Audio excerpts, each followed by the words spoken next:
your tape player has a real time counter, set the counter to 0 at the sound of the third beep, which comes at the end of this countdown.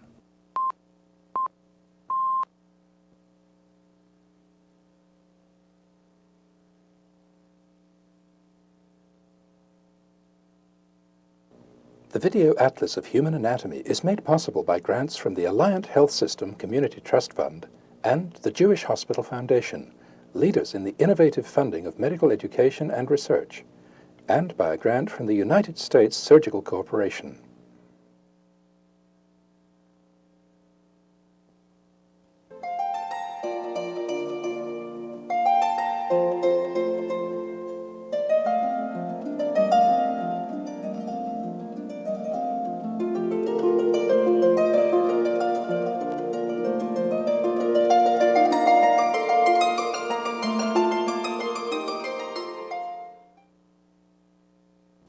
We'll look at the lower extremity in 4 sections. In this first section, we'll look at the hip. After that, we'll look at the knee. Then we'll go down to the ankle, and lastly, we'll look at the foot. Before we get started, there's a simple term we need to define: the leg. In everyday speech, the leg means everything from the hip downwards. But in anatomy, only this part, from the knee to the ankle, is the leg, and this part, from the hip to the knee, is the thigh. In looking at the hip region, we'll start with the bones. After that, we'll look at the hip joint and its movements, and then we'll look at the muscles which produce those movements. Lastly, we'll look at the vessels and nerves. First, let's see the bones. Here are the lumbar vertebrae, the pelvis, and the 2 femurs. We'll look at the pelvis by itself. The pelvis is made up of the 2 hip bones, or innominate bones, and the sacrum. The fibrous joints which unite them, the 2 sacroiliac joints behind, and the pubic symphysis in front, permit almost no movement. We look at the right hip bone by itself. The hip bone is formed by the fusion of 3 bones: the ilium, the ischium, and the pubis. The names of these bones give rise to the names of the various features of the hip bone. Let's look at these features. This broad bony plate is the wing or ala of the ilium. Its broad roughened edge is the iliac crest, an area where many important muscles attach. The iliac crest ends in front at the anterior superior iliac spine, and behind at the posterior superior iliac spine. This is the ischial spine, with the greater sciatic notch above it and the lesser sciatic notch below it. This is the ischial tuberosity. The ischial tuberosity is another area where many muscles attach. It's also the part of the hip bone that we sit on. The socket for the hip joint is called the acetabulum. This broad, smooth area is the articular surface.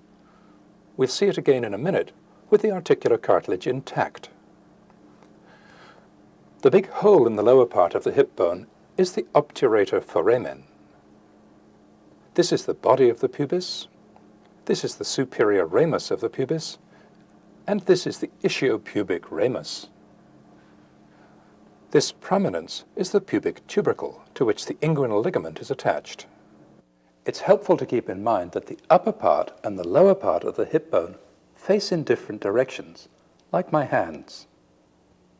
So when we look at the hip bone from in front, like this, we see the inner aspect of the ilium and the outer aspect of the pubis and ischium. Now that we've looked at the hip bone, let's bring the sacrum back into the picture. We're looking at the bones as they'd be in the upright standing position. And it's perhaps surprising to see the angle at which the sacrum lies. Its pelvic surface is more nearly horizontal than vertical. The sacrum is attached to the hip bone not only by the sacroiliac joint, seen here from behind, but also by 2 big ligaments, one going to the ischial spine and one going to the ischial tuberosity, as we'll see in a minute. Now let's add the femur to the picture. The femur is the longest bone in the body. We'll be looking at its distal end in the next section. For now, Let's look at the features of the proximal end. This is the head of the femur. This is the neck. Since the head is wide and the neck is narrow, the head of the femur can go a long way in this axis and in this axis before bone hits bone. This prominent lump is the greater trochanter, and this one is the lesser trochanter. The greater and lesser trochanters are important muscle insertions. This line, the intertrochanteric line, marks the insertion of a major ligament of the hip joint, which we'll see in a minute. On the back of the femur, this prominent ridge, the intertrochanteric crest, runs from the greater to the lesser trochanter. This broad rough area is the gluteal tuberosity. This rough line running down the shaft of the femur is the linea aspera. Many muscles have their origins or their insertions on the linea aspera, on the gluteal tuberosity, and in this hollow in front of the intertrochanteric crest.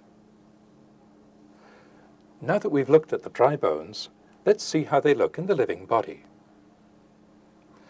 The big gap between the sacrum and the ischium is bridged by two massive ligaments. The sacrospinous ligament goes to the ischial spine. The sacrotuberous ligament goes to the ischial tuberosity. Let's go round to the front and see those two ligaments from the inside. Here's the sacrospinous ligament. Here's the sacrotuberous ligament.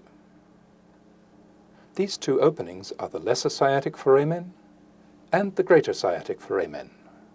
The sciatic nerve passes through the greater sciatic foramen. The obturator foramen is largely closed by the obturator membrane. The obturator nerve and vessels pass through a small tunnel here. Now let's take a look at the hip joint. We'll remove the femur for a moment and look at the acetabulum. Here's the broad C-shaped articular surface, sometimes called the lunate surface. This non-articular part of the acetabulum is the acetabular fossa. Around the edge of the bony acetabulum, this rim of fibrocartilage, the acetabular labrum, adds to the depth of the acetabulum. This is the cut end of the ligament of the head of the femur. Its other end is attached here on the center of the femoral head. Now let's go back to the intact hip joint. The capsule of the hip joint is a sleeve of ligaments. The capsule is thin on the underside. Everywhere else, it's thick and very strong. This part of the capsule behind is called the ischiofemoral ligament. This anterior part of the capsule, which is the thickest, is known as the iliofemoral ligament. The fibers of these capsular ligaments become tight when the joint is extended. The capsule is attached to the hip bone all the way around the acetabular labrum. On the back of the femur, the capsule is attached partway along the femoral neck. On the front of the femur, the capsule is attached out here on the intertrochanteric line. Now let's take a look at the various different movements that occur at the hip joint. Movement can occur in three different axes. Forward movement is flexion. Backward movement is extension. Movement out to the side is abduction. Movement toward or across the midline is adduction. Lastly, rotation. Rotation outward is lateral rotation. Rotation inward is medial rotation. Rotation at the hip joint is accompanied by marked backward and forward movement of the greater and lesser trochanter. Now we're almost ready to move on and look at the muscles of the hip region. Before we do that, let's take a minute to review what we've seen of the bones and of the hip joint.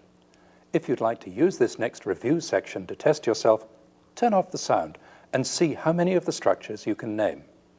There's another blue sign like this one at the end of the review section. Here's the wing of the ilium, the iliac crest, the anterior superior iliac spine, the posterior superior iliac spine, the ischial spine, the ischial tuberosity, the acetabulum, the obturator foramen, the body of the pubis, the superior pubic ramus, the ischiopubic ramus, and the pubic tubercle. On the femur, here's the head, the neck, the greater trochanter, the lesser trochanter, the intertrochanteric line, the intertrochanteric crest, the gluteal tuberosity, and the linea aspera. Here are the sacrospinous ligament, the sacrotuberous ligament, the ischiofemoral ligament, the iliofemoral ligament, and the obturator membrane.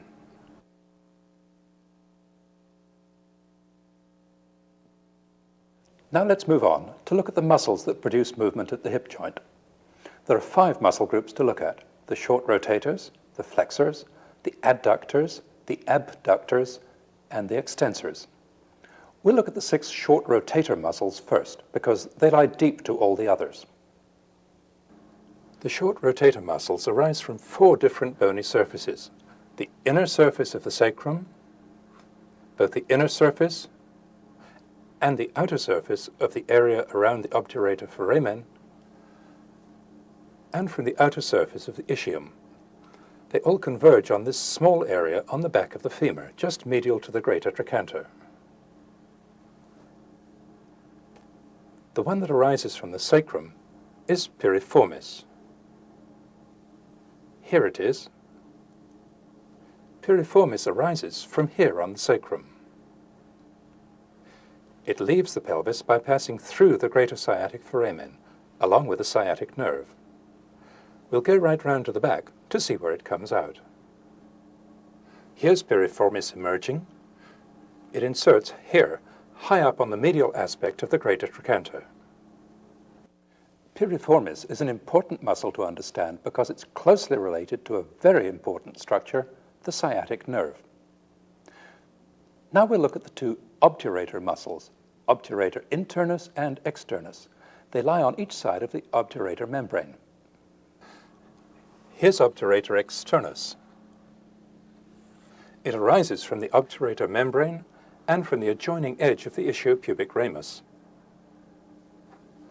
Obturator externus passes backward just beneath the neck of the femur. Here's its tendon, passing laterally to reach its insertion here, below piriformis. Next we'll see obturator internus, which comes around the back of the ischium here from inside the pelvis. We'll go around this way to see where it arises. Here's obturator internus. It arises from this wide area on the ilium and ischium, and from the obturator membrane. It leaves the pelvis through the lesser sciatic foramen. As it passes round the back of the ischium, obturator internus does a 90-degree turn. As it makes the turn, it's joined above and below by these 2 little muscles, gemellus superior and gemellus inferior. They arise from the ischium here and here. Along with obturator internus, they're inserted here. The last of the short rotators is quadratus femoris. Quadratus femoris arises from the ischial tuberosity here and inserts on the femur here on the intertrochanteric crest. All these short rotator muscles have the same action. By pulling the back of the femur medially, they produce this movement, lateral rotation at the hip joint.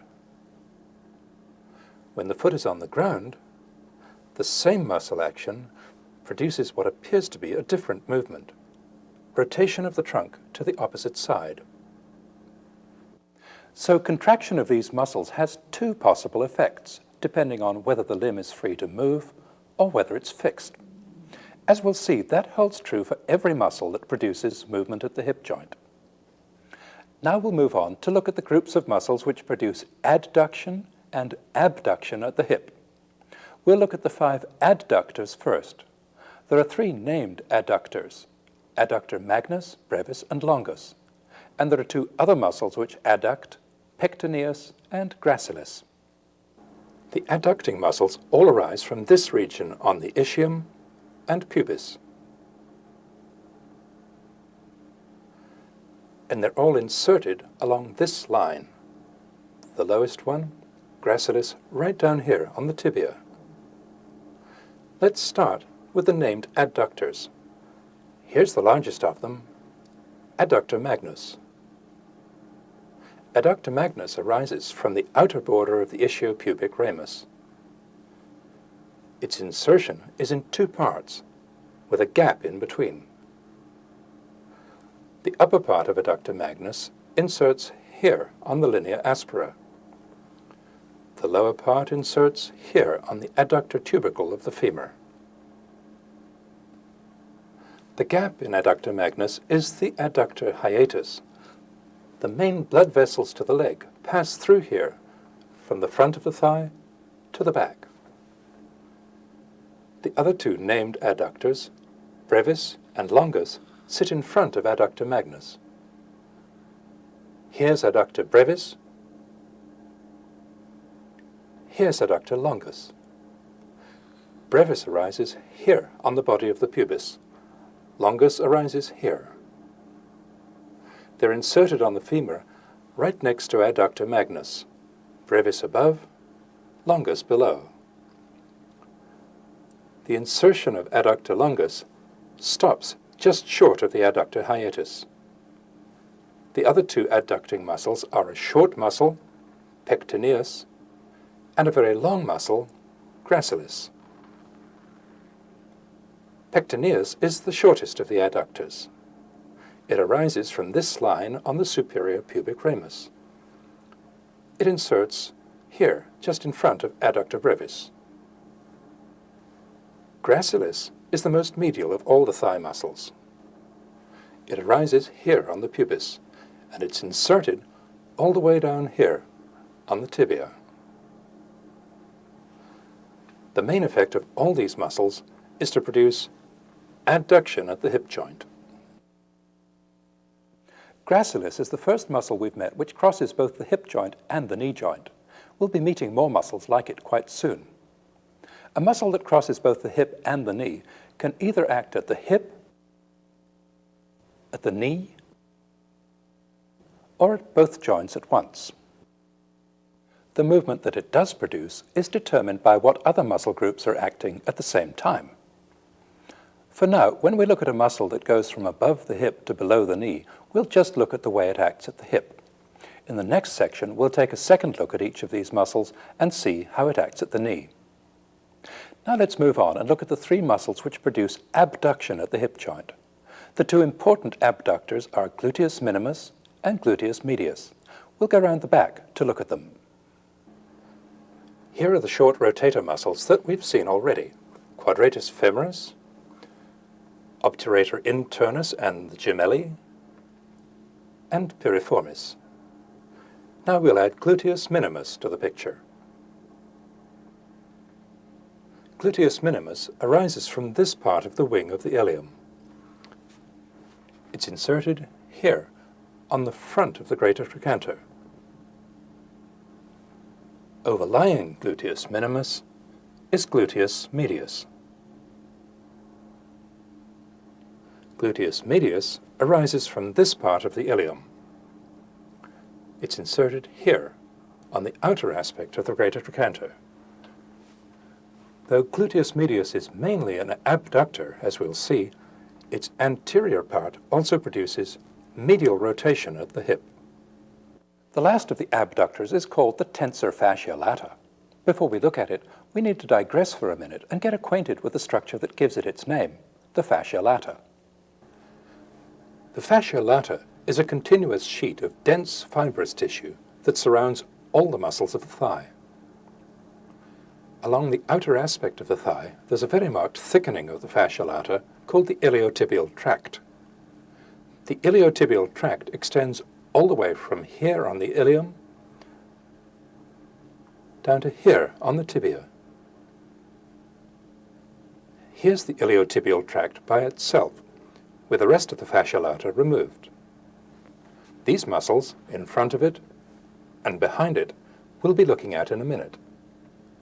Between the muscles is a strong fibrous septum, which attaches the iliotibial tract to the femur. At its lower end, the iliotibial tract is attached down here on the tibia. The iliotibial tract acts as the tendon of insertion of two muscles. A big one back here, gluteus maximus, which we'll see later, and this one, which we were just getting ready to look at, tensor fascia lata. Tensor fascia lata arises from the iliac crest, here. It inserts here on the iliotibial tract. The three hip abductors move the limb to the side. When the foot is on the ground, the hip abductors, pulling down on the ilium, raise the opposite side of the pelvis up. This tilting of the pelvis happens in a small way each time we take a step, making it easy for the opposite foot to move forward without touching the ground.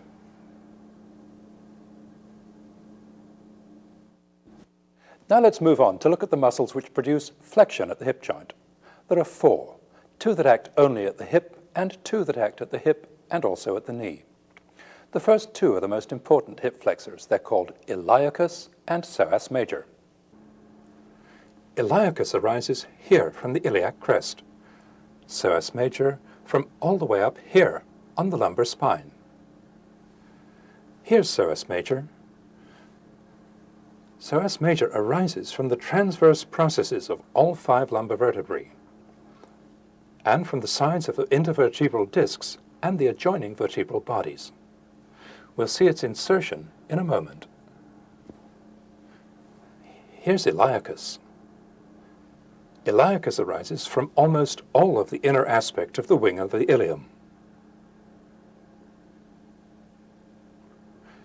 As they pass downward together, iliacus and psoas major pass over the superior pubic ramus and under a structure here that we haven't been introduced to yet, the inguinal ligament. The two muscles pass downward and backward and insert together down here on the lesser trochanter. Contraction of the iliacus and psoas major produces flexion of the hip joint. When the limb is free to move, flexion brings the thigh forward. When the limb is fixed, as it is here, flexion of both hips brings the body upright. The other two muscles which help in hip flexion are rectus femoris and sartorius. They're more important for their actions at the knee than for their actions at the hip. We'll look at them briefly here and in more detail in the next section. Rectus femoris is part of a huge muscle with four heads called quadriceps, which we'll see in a moment. First, let's briefly review the muscles we've seen already: psoas major and iliacus, pectineus, adductors brevis, longus, and magnus, and gracilis. Now let's add quadriceps to the picture. All this is quadriceps. It's the main muscle that extends the knee. The only part of quadriceps which acts as a hip flexor is this part, rectus femoris. It's the only part that arises from above the hip joint, which is here. Rectus femoris arises by two heads, from here and here, just above the acetabulum. Its final insertion, along with the other three heads of quadriceps, is right down here on the tibia. Rectus femoris is quite a weak hip flexor. Now we'll add the last hip flexor, sartorius. Sartorius is a very long, narrow muscle that lies outside all the others. It runs in a spiral, starting here on the anterior superior iliac spine and ending up all the way down here on the tibia. Sartorius helps to flex the hip. It can also produce lateral rotation at the hip. Now we'll move on to look at the four muscles that extend the hip. The first three, which are known collectively as the hamstring muscles, act at the hip and at the knee. The fourth one, gluteus maximus, acts only at the hip. We'll come to it last because it lies outside the others and covers them up. Here's the back of the thigh, as we saw it last. Here's gluteus medius. Here are all the short rotators. Here's adductor magnus. And here's the back of quadriceps. The three hamstring muscles all arise from the ischial tuberosity. Here they are. Two of them run to the medial aspect of the leg. One runs to the lateral aspect. The lateral one is biceps femoris. The two medial ones are semimembranosus and semitendinosus. Here's semimembranosus by itself. It has a long, flat, membrane-like tendon of origin, which arises from here on the ischial tuberosity. It's inserted here on the back of the tibia. Here's semitendinosus, lying behind semimembranosus. It has a long cord-like tendon of insertion. It arises from here, next to semimembranosus. It inserts down here on the medial aspect of the tibia, close to two other muscles that we've seen already, sartorius and gracilis. Now that we've seen the two semi-muscles, we'll add biceps femoris to the picture. Biceps femoris has two heads of origin, a long head and a short head. The long head arises from here on the ischial tuberosity, along with semitendinosus. The short head arises from almost the whole length of the linea aspera, and from this supracondylar line. The two heads of biceps femoris join together, forming a tendon that runs down behind the lateral aspect of the knee, then runs forward to insert here on the head of the fibula. We'll be taking another look at the hamstring muscles and their actions at the knee in the next section. We'll look at their action at the hip in a minute, but before we do that, we'll add the last and largest of the hip extensors, gluteus maximus, to the picture. Here's the upper end of the hamstring muscles. Here, overlying them, is gluteus maximus. It's a thick, flat sheet of muscle. Gluteus maximus arises from here on the back of the ilium, and from the side of the sacrum, and from the sacrotuberous ligament. The upper 3/4 of gluteus maximus inserts into the iliotibial tract. The lower 1/4 of gluteus maximus passes more deeply and inserts here on the back of the femur on the gluteal tuberosity. Now let's look at the actions of the hip extensor muscles, starting with the hamstring muscles. Contraction of the hamstring muscles can produce both knee flexion and hip extension. When knee flexion is held in check by the action of quadriceps, the hamstrings just produce extension at the hip, which is the action that propels us forward in normal walking. Gluteus maximus isn't used in the gentle action of normal walking. It comes into play when a powerful action is needed, especially an action that opposes the force of gravity. The action of gluteus maximus extends the hip from a position of full flexion, as in climbing stairs or rising from a squatting or sitting position. The same action, balanced against the force of gravity, controls the rate of hip flexion as we sit down. Gluteus maximus is one of the two big anti-gravity muscles of the lower extremity. The other one, acting at the knee, is quadriceps, as we'll see in the next section. Gluteus maximus has yet another set of actions when the lower extremity is fixed and upright. Then the action of gluteus maximus pulls the back of the pelvis downward, raising the body from a forward bend at the hips. or when balanced against gravity, controlling the rate of bending forward. Now we've looked at all the muscles that produce hip movement. As we've seen, several of them also have important actions at the knee, and we'll be looking at these a second time in the next section. We're almost ready to move on to look at the vessels and nerves of the hip region, but before we do that, let's review what we've just seen of the muscles. Here's gluteus maximus, biceps femoris,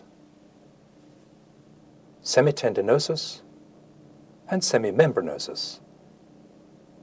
Here's gluteus medius and gluteus minimus. Here's piriformis, obturator internus, and quadratus femoris. And here's adductor magnus, seen from behind. On the front, here's tensor fascia lata, sartorius, and rectus femoris. Psoas major and iliacus, pectineus, adductor brevis, longus and magnus, and gracilis. And here again are piriformis, obturator internus, and obturator externus.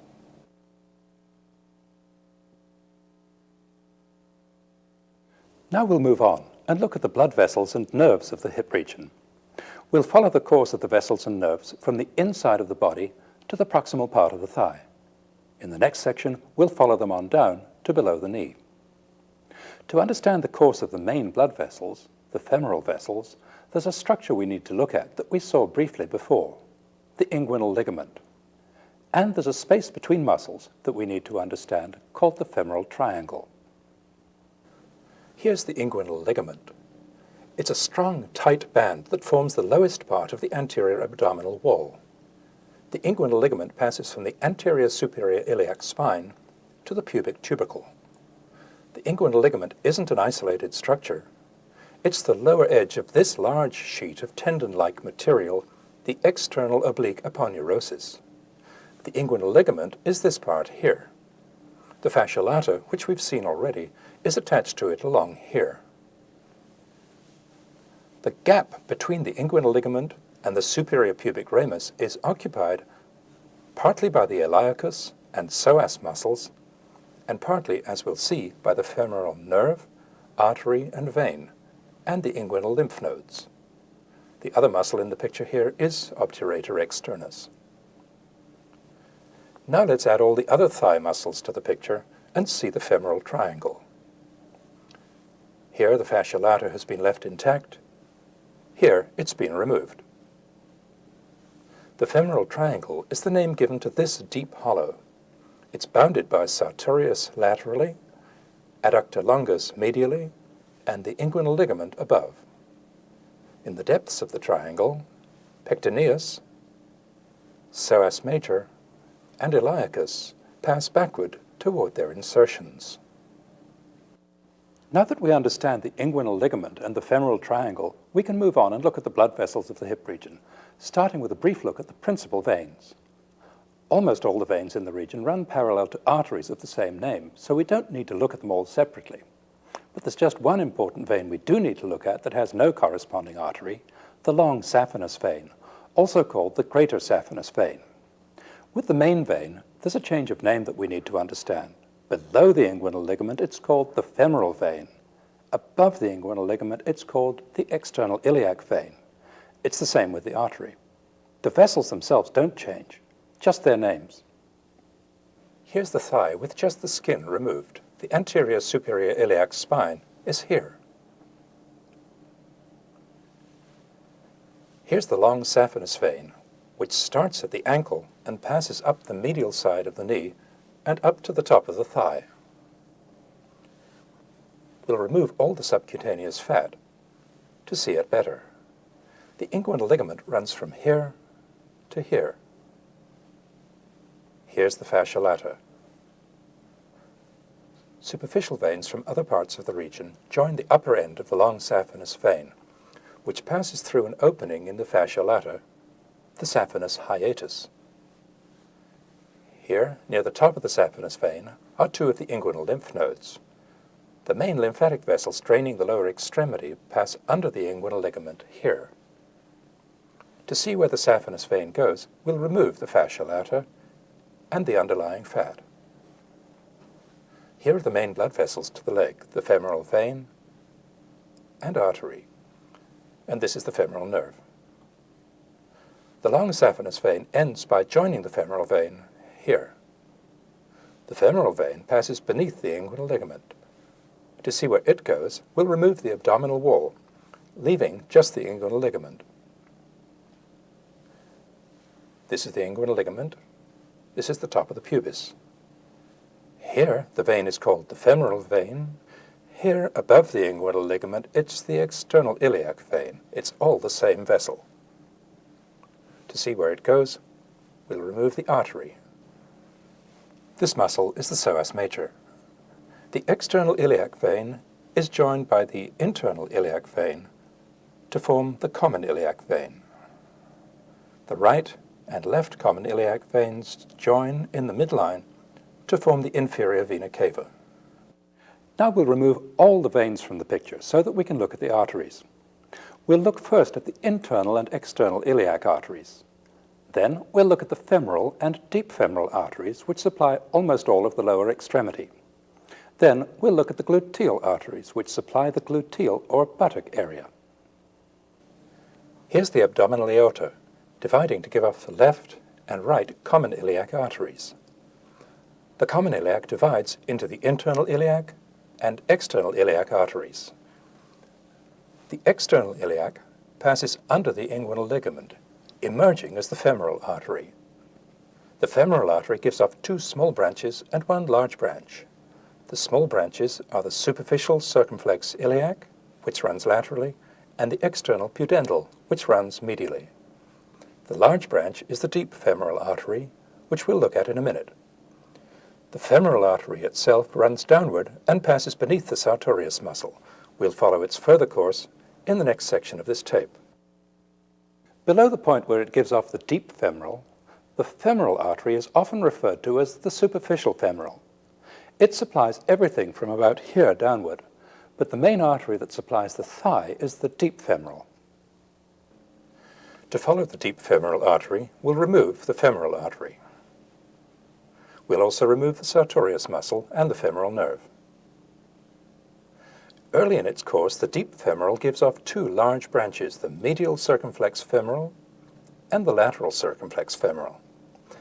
It then passes behind adductor longus, which we'll remove.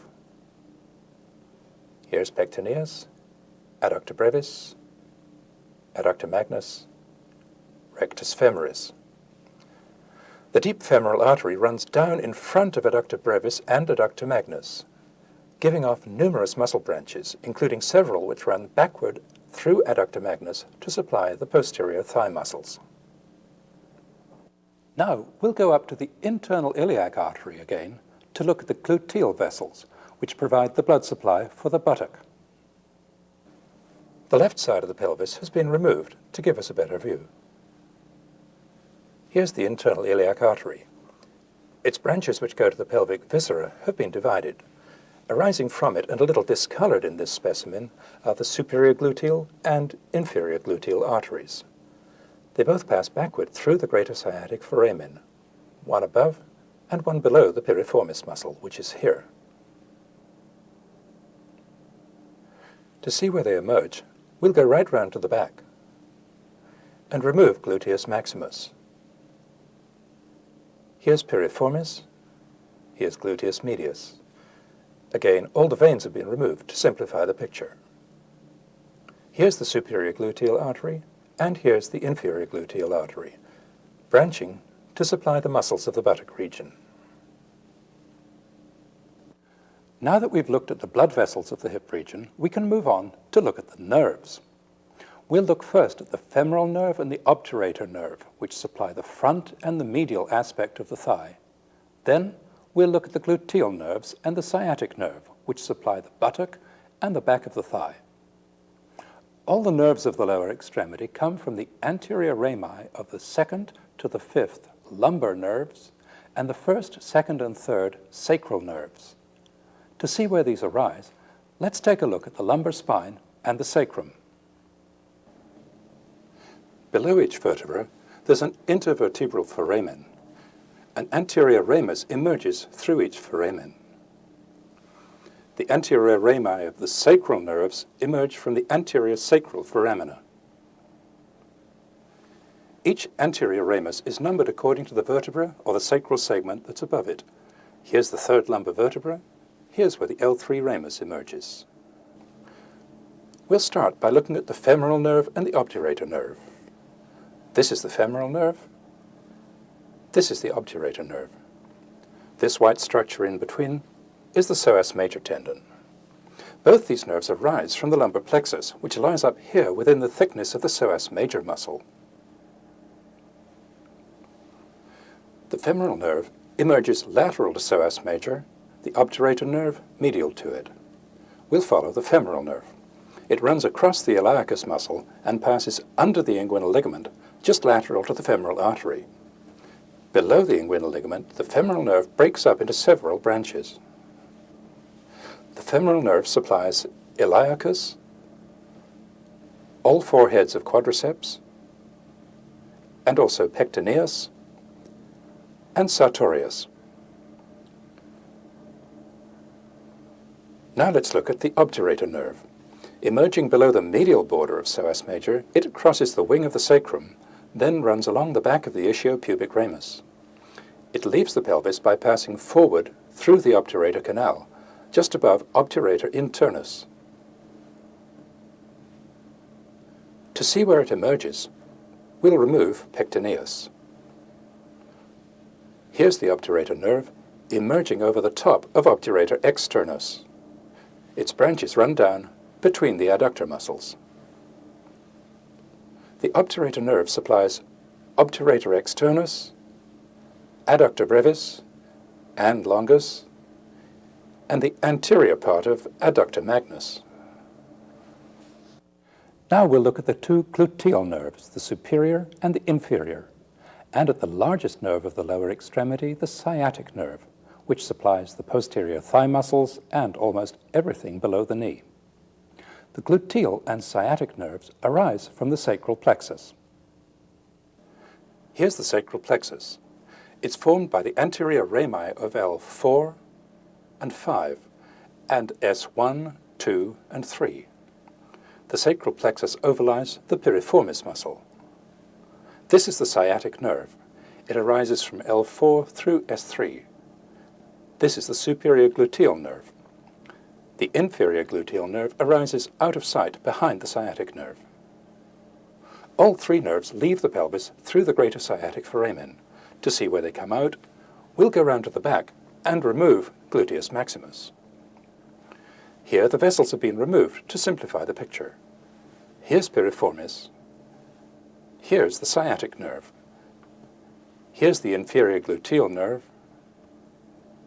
And here's the superior gluteal nerve, disappearing beneath gluteus medius. The superior gluteal nerve supplies gluteus medius, gluteus minimus, and tensor fasciae lata. The inferior gluteal nerve supplies gluteus maximus. The sciatic nerve runs down the middle of the thigh. Deep to it are quadratus femoris and lower down adductor magnus. This is the long head of biceps femoris, which crosses over the nerve obliquely and covers it up. We'll follow the sciatic nerve further in the next section of this tape. In the thigh, the sciatic nerve supplies semitendinosus and semimembranosus, and also biceps femoris and the posterior part of adductor magnus. Lastly, there are a few hip muscles which have their own individual nerve supply. Psoas major is supplied by several small branches of the lumbar plexus. Small separate branches of the sacral plexus supply piriformis, obturator internus, and quadratus femoris. Now let's review the vessels and nerves of the hip region.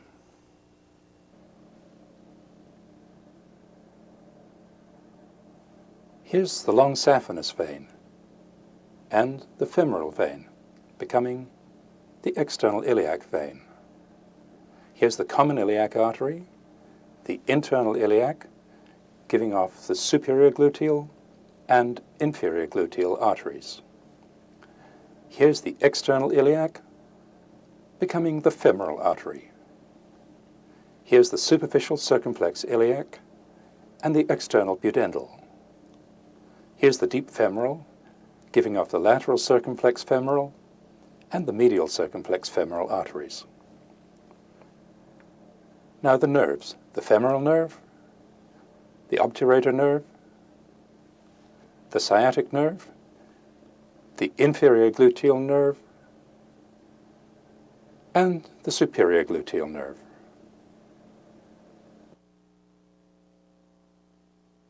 That brings us to the end of this section on the hip region. In the next section, we'll look at the knee.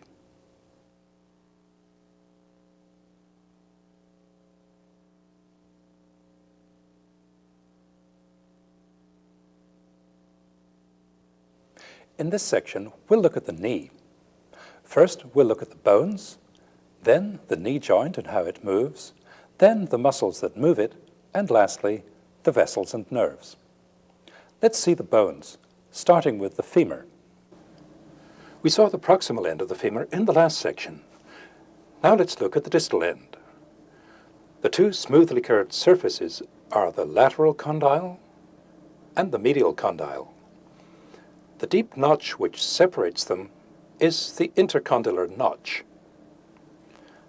Above the two condyles are the epicondyles, lateral and medial. The sharp corner on the medial epicondyle is the adductor tubercle. This prominent ridge is the medial supracondylar line. This one is the lateral supracondylar line.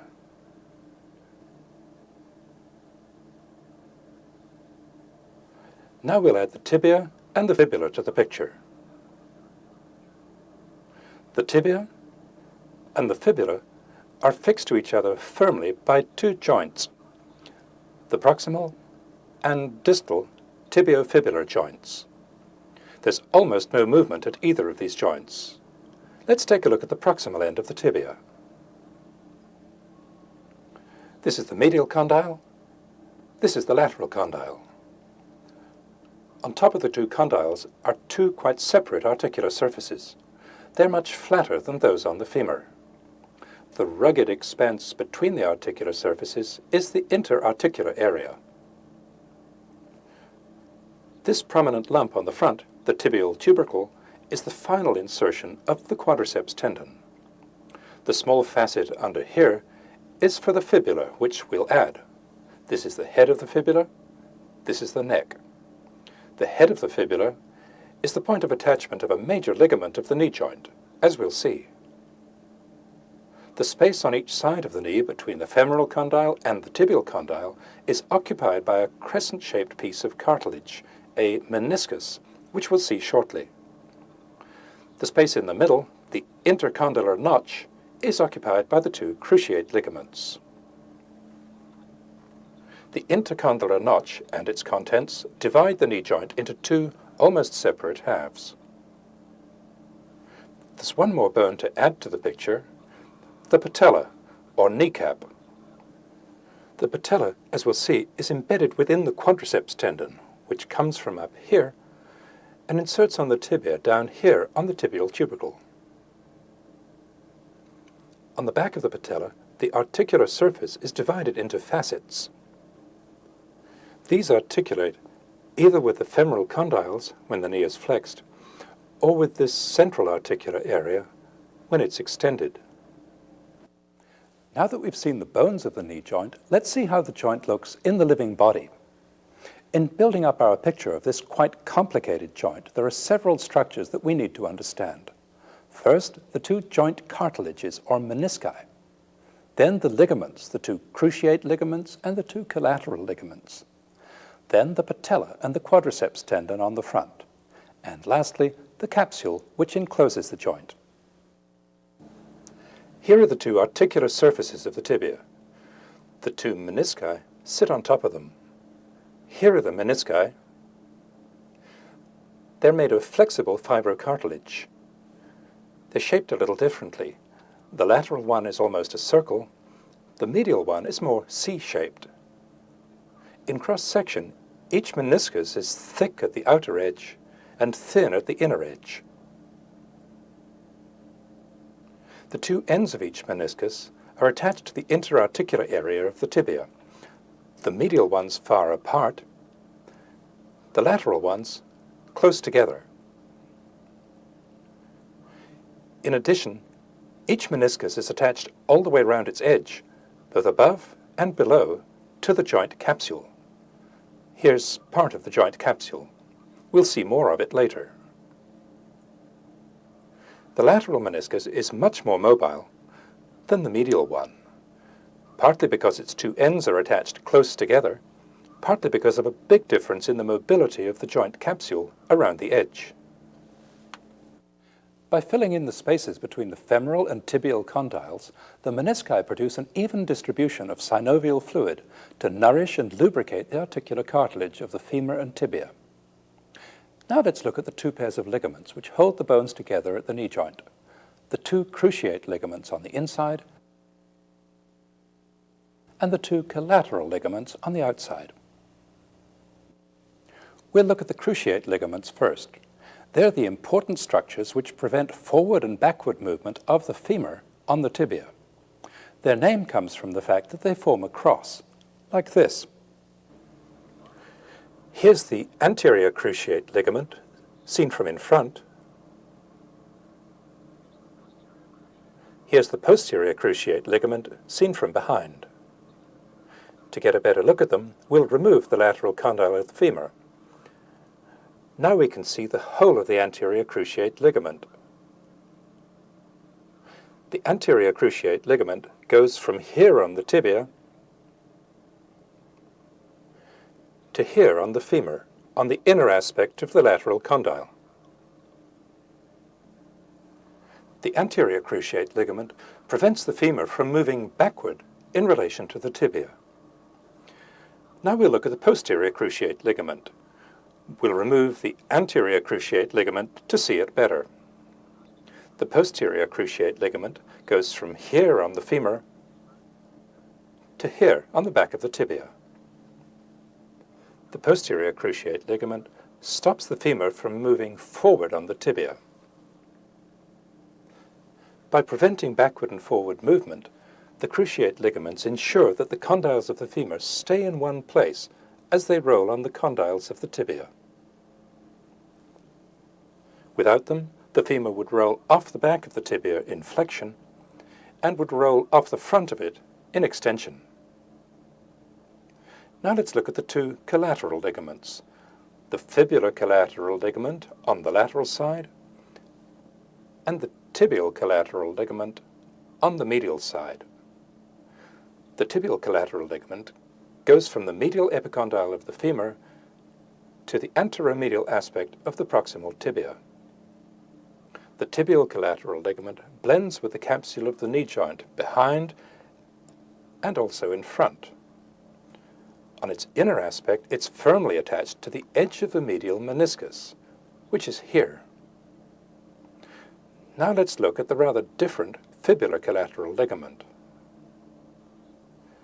It goes from the lateral epicondyle of the tibia to the head of the fibula. The fibular collateral ligament stands out from the side of the knee joint.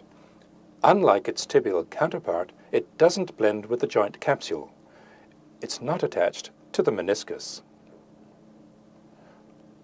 When the knee joint is extended, both the collateral ligaments are tight. When it's flexed, they become less tight.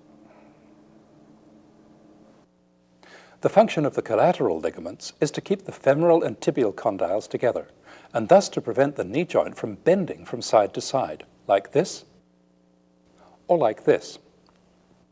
In addition to the obvious knee movements, flexion and extension, it's also possible for the tibia to rotate a little on the femur, like this. This rotation can happen only when the knee is flexed. When it's extended, the tightness of the collateral ligaments makes rotation impossible. The next structure we need to add in building up our picture of the knee joint is the quadriceps tendon, and along with it, the patella. Here's the distal end of the quadriceps muscle, which we'll see in more detail later in this section. Here's the quadriceps tendon. The patella, which is here, is enfolded within the tendon. The part of the tendon below the patella is known as the patellar ligament. On the medial side and on the lateral side, the tendon is continuous with the capsule of the knee joint. Between the quadriceps tendon and the femur is an extension of the knee joint cavity, the quadriceps bursa. It's lined with synovial membrane. This lubricated pocket enables the quadriceps tendon to slide easily on the femur. Now we'll complete our picture of the knee joint by adding the fibrous capsule which encloses it. Here's the knee joint with the joint capsule intact. On the medial side, the thin capsule is continuous with the tibial collateral ligament. But on the lateral side, the capsule is separated from the fibular collateral ligament. On the back of the joint, the capsule is thick and strong. The thickened posterior capsule prevents hyperextension of the knee joint. Here, we've divided the fibrous capsule to see its inner surface. It's lined on the inside with synovial membrane all the way around the joint, except at the back. At the back, as we'll see if we remove the capsule, the thin synovial membrane, here it is, passes forward around the cruciate ligaments, covering them on the front. Besides being the largest joint in the body, the knee joint is also much the most complicated. Before we move on to look at the muscles which produce knee movement, let's review what we've seen of the bones and of the knee joint.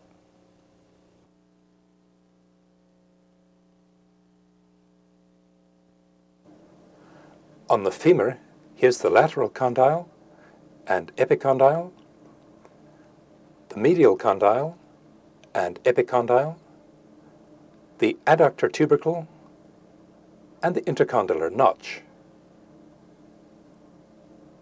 On the tibia, here's the lateral condyle, the medial condyle, the tibial tubercle, and the facet for the fibula. Here's the head of the fibula, the neck of the fibula, the proximal tibiofibular joint, and the patella. Here's the medial meniscus, the lateral meniscus, the anterior cruciate, and posterior cruciate ligaments, the fibular collateral ligament, the tibial collateral ligament, the quadriceps tendon, the patellar ligament, and the joint capsule.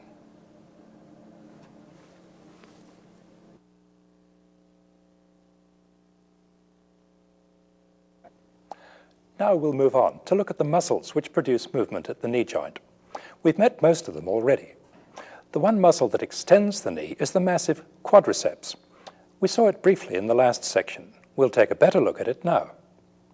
The main flexors of the knee are the so-called hamstring muscles, semimembranosus, semitendinosus, and biceps femoris. Besides flexing the knee, the hamstring muscles also extend the hip. We took a good look at them in the last section. Here, we'll just revisit their insertions. In addition, we'll look at three muscles at the back of the knee that we haven't yet seen: popliteus, gastrocnemius, and plantaris. We'll start with quadriceps. Its name comes from the fact that it has 4 heads. Oddly, these are named as though they were separate muscles. 3 of the heads arise from the femur. They're called vastus intermedius, vastus medialis, and vastus lateralis. The 4th head, rectus femoris, arises from the hip bone. All 4 heads converge on the quadriceps tendon, which we've seen. We'll start with the deepest of the heads, vastus intermedius. Here it is. It forms a bulge on the front of the femur. Vastus intermedius arises from this broad area around the lateral aspect and front of the femur. Wrapped around the outside of vastus intermedius are vastus medialis and vastus lateralis. These two cover vastus intermedius almost completely. Their fibers run obliquely all the way round to the back. Here's lateralis, here's medialis, almost meeting it. Vastus lateralis arises from the lateral edge of the linea aspera and from the side and front of the greater trochanter. Vastus medialis arises from the medial edge of the linea aspera and from just below the lesser trochanter.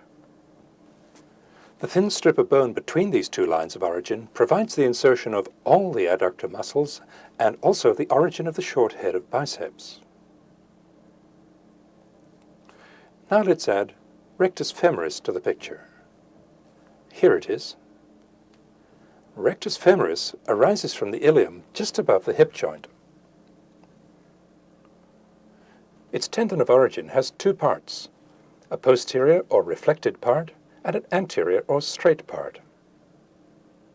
The anterior part arises from this prominence, the anterior inferior iliac spine. The posterior part arises from just above the acetabulum. All four heads of quadriceps converge on the quadriceps tendon. The lowest fibers of vastus lateralis and medialis insert onto the sides of the patella. The principal action of the quadriceps muscle is to extend the knee. When the foot is off the ground, that action simply straightens the leg and holds it straight. When the foot is on the ground, the action of quadriceps has several important effects. In normal walking, quadriceps straightens the leg as the foot reaches the ground, then keeps the leg straight while the hamstring muscles extend the hip. Quadriceps is also one of the two big anti-gravity muscles of the lower extremity. Its partner, which we've seen already, is gluteus maximus. Acting together, quadriceps at the knee and gluteus maximus at the hip lift the body upward when we climb uphill, when we rise from a sitting position, and when we jump. The same muscle actions propel us forward when we're pushing a heavy load. In addition to these actions, when quadriceps and its partner, gluteus maximus, act in balance with the force of gravity, they control our rate of descent as we sit down. And also when we walk downhill. We need to digress for a moment to look at a structure called the adductor canal, which lies between vastus medialis and the adjoining adductor longus muscle. The adductor canal is important because the femoral vessels run through it in their course from the front of the thigh to the back. Here's vastus medialis. Here are the adductor muscles, magnus behind, longus in front, and brevis up here. The adductor canal is formed by the groove between adductor longus and vastus medialis, and by this sheet of fascia, called the roof of the adductor canal, which bridges over between the muscles. The adductor canal is covered over by the sartorius muscle. We'll see the adductor canal again when we look at the blood vessels. Now let's move on and look at the muscles which produce flexion at the knee joint. We'll revisit the main flexors, the three hamstring muscles, and two minor flexors, sartorius and gracilis. Here are the hamstring muscles again. On the medial side, here are semimembranosus and semitendinosus. As we've seen, they both arise from the ischial tuberosity and insert on the medial side of the knee. Semimembranosus here, semitendinosus here. On the lateral side, here's biceps femoris. It arises both from the ischial tuberosity and from the femur, and inserts down here on the head of the fibula. We've already seen that these three muscles, which usually act together, can produce either extension of the hip or flexion of the knee. Whether they do one, the other, or both is determined by what other muscles are acting in opposition to them at the time. When flexion of the knee is resisted by quadriceps, the hamstring muscles produce extension at the hip. When extension of the hip is resisted by the hip flexors, the hamstring muscles produce flexion of the knee. In addition, the hamstring muscles, acting separately, produce medial rotation and lateral rotation at the knee joint. As we've seen, these movements can only happen when the knee is flexed. The two semi-muscles produce medial rotation. Biceps femoris produces lateral rotation. The other two minor knee flexors that we've seen already are sartorius and gracilis. Here's sartorius, which arises up here. Here's gracilis, arising here. These two insert close to semitendinosus. Sartorius here, gracilis here. We've already seen the actions of these two muscles at the hip. At the knee, they help to produce flexion. Now we'll complete our picture of the muscles around the knee by looking at three muscles at the back that we haven't met yet: popliteus, gastrocnemius, and plantaris. Here's the popliteus muscle. It arises from this area on the back of the tibia and inserts up here on the lateral epicondyle of the femur. The tendon of popliteus passes through the capsule of the knee joint to reach its insertion. Popliteus is a minor flexor of the knee, and it can also produce medial rotation of the tibia. Lying on top of popliteus is the small plantaris muscle. It's a vestigial structure. It arises from the lateral epicondyle of the femur. The tiny tendon of plantaris runs down on the back of this big muscle, soleus. We'll see where it ends up in the next section. Lying on top of the two small muscles that we've just seen is the much larger gastrocnemius muscle. Gastrocnemius arises by two heads from the back of the medial and lateral condyles of the femur. Gastrocnemius runs downward and joins with the underlying soleus muscle, which we'll see in the next section, to form the calcaneal tendon, or heel cord. Gastrocnemius has a slight flexing action at the knee, but its main action by far is at the ankle joint. We'll see it again in the next section. Now that we've seen all the muscles that arise or insert at the knee joint, let's see how they all fit together. You can use this overview as a brief review section. Here on the front are quadriceps, sartorius, and gracilis. On the back, here are semitendinosus and semimembranosus. Here's biceps femoris, and here's gastrocnemius. Here's plantaris and popliteus.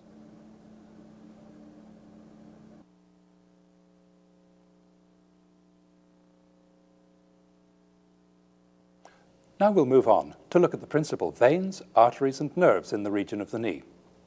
We'll begin where we saw them last, just below the hip. We'll follow them to just below the knee. With the main artery and vein, there's a change of name that we need to understand. In the upper and middle thigh, they're known as the femoral vessels, but below the adductor hiatus, they're called the popliteal vessels. The same vessels, just a different name.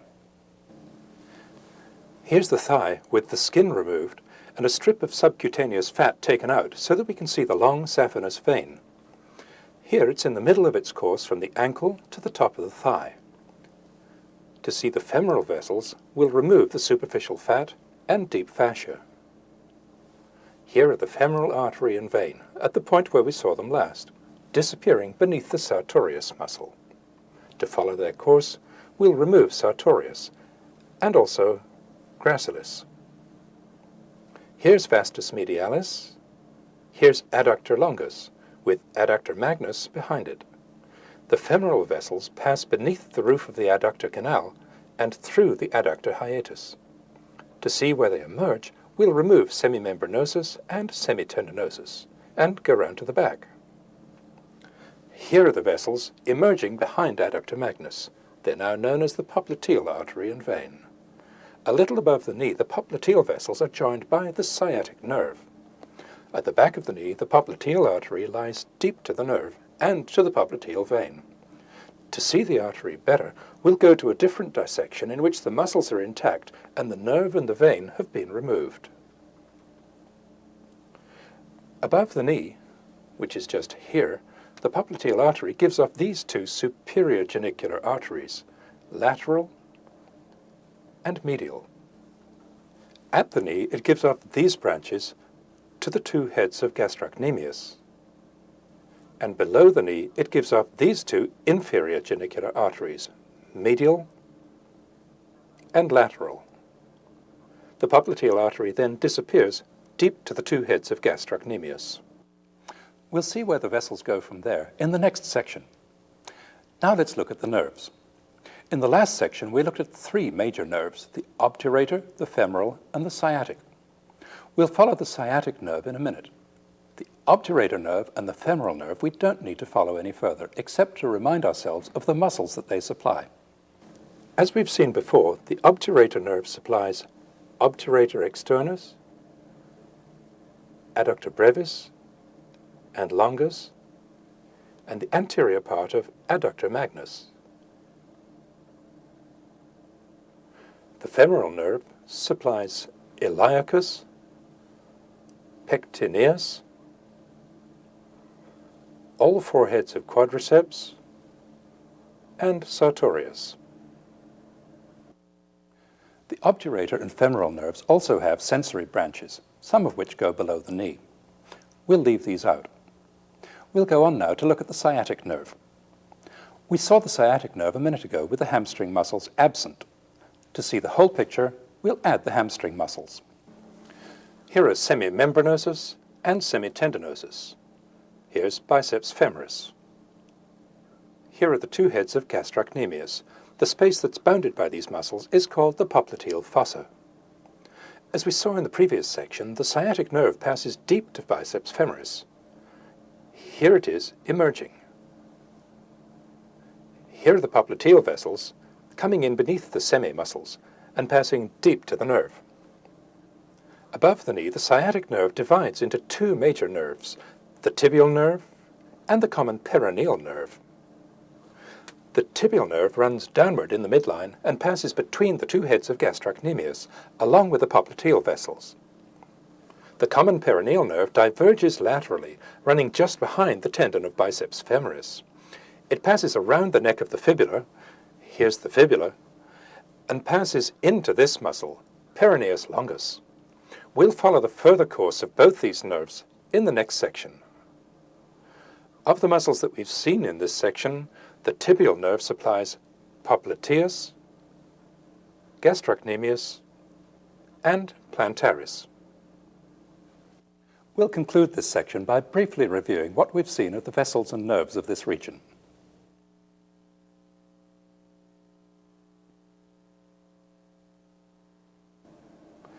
Here's the femoral vein and artery, the superior genicular arteries, lateral and medial, and the inferior genicular arteries, medial and lateral. Here's the popliteal artery and vein. Here's the sciatic nerve, the tibial nerve, and the common peroneal nerve.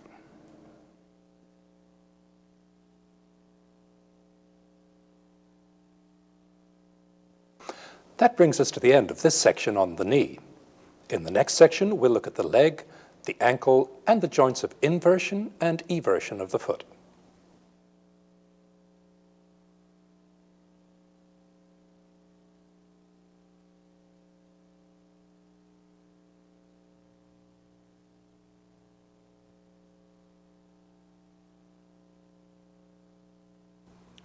In this section, we'll go from the knee to a little below the ankle.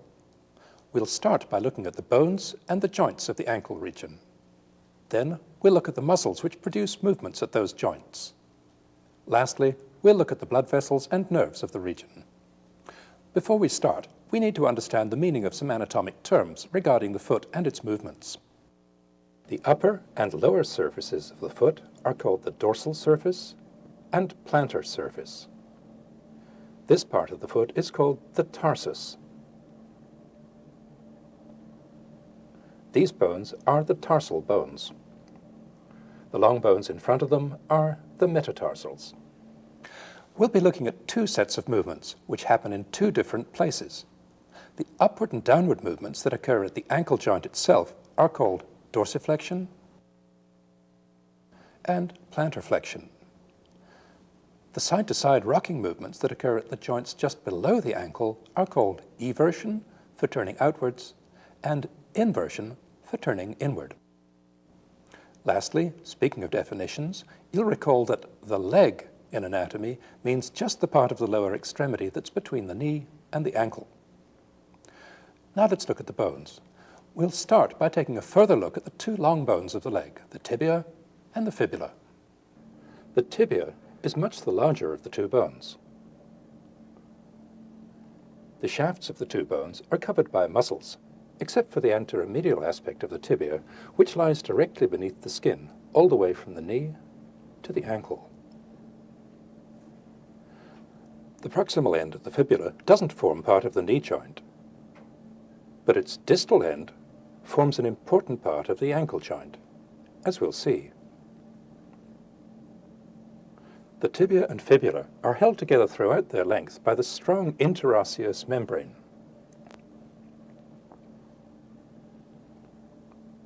Above and below, they're attached at the two tibiofibular joints. The proximal tibiofibular joint is a synovial joint. The distal one is a fibrous joint. There's very little movement at either of these joints. Distally, the two bones are strongly held together by the anterior tibiofibular ligament and the posterior tibiofibular ligament.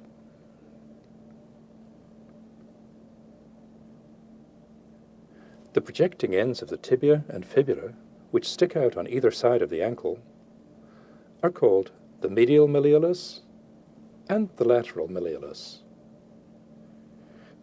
The articular surface for the ankle joint is a broad notch formed by the curved undersurface of the tibia and the inner surfaces of the medial malleolus and the lateral malleolus. Now let's look at the bone that articulates with the tibia and fibula to form the ankle joint, the talus. This is the talus. The bone below and behind it is the calcaneus or heel bone. The bone in front of the talus is the navicular bone. We'll meet the other tarsal bones shortly. Now we'll go round to the lateral view to see the talus by itself. This is the head of the talus. This is the neck. The talus has three articular surfaces, one on the head and one on the underside for the two joints of inversion and eversion, and one on top for the ankle joint.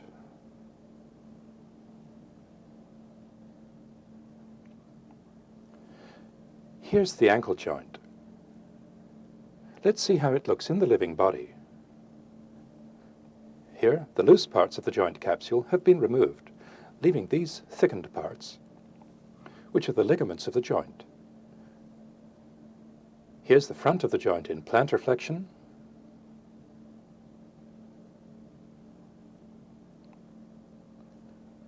Here's the back of the joint in dorsiflexion.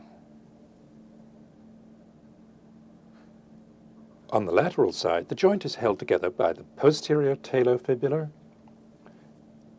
and anterior talofibular ligaments. On the medial side, it's held together by this massive ligament, the deltoid ligament, which attaches not only to a broad area on the talus, but also to the adjoining bones below and in front, as we'll see shortly. The ligaments of the ankle joint ensure that the talus can't rock from side to side, like this, or move backward, or forward like this, relative to the tibia and fibula.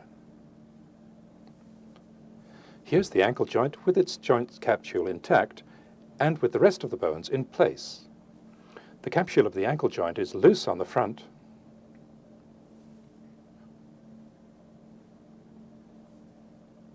and it's also loose on the back. This looseness allows for a full range of dorsiflexion and plantar flexion. Now we'll move on to look at the two joints of inversion and eversion. There's one directly beneath the main part of the talus called the subtalar joint, and there's one below and in front of the head of the talus that has an unwieldy name, the talocalcaneo-navicular joint. We'll call it the TCN joint for short. To understand these joints, we need to get acquainted with the remaining tarsal bones. We already know the talus, the calcaneus, and the navicular. In front of the navicular are the three cuneiform bones, first, second, and third. Lastly, the bone in front of the calcaneus is the cuboid bone. Now let's look at the calcaneus by itself. The posterior part of the calcaneus forms the heel. The massive calcaneal tendon, also called the Achilles tendon, is attached here.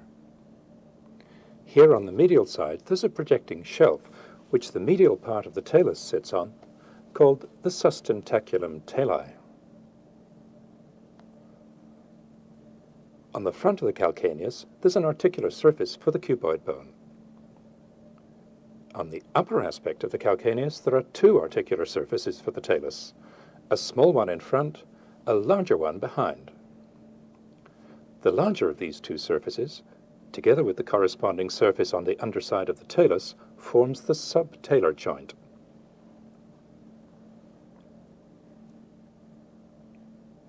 The head of the talus fits into a socket, which we'll see by taking the talus away. The socket is formed by this surface of the calcaneus, this surface of the navicular bone, and by a strong ligament here, which we'll see in a minute. These surfaces, together with the head of the talus, form the talocalcaneo-navicular joint. Here's what these joint surfaces look like in the living body. The surface for the subtalar joint, and the two surfaces for the TCN joint. This structure in between, which forms part of the TCN joint, is the upper surface of the strong calcaneo-navicular ligament, also misleadingly called the spring ligament, which helps to hold up the head of the talus.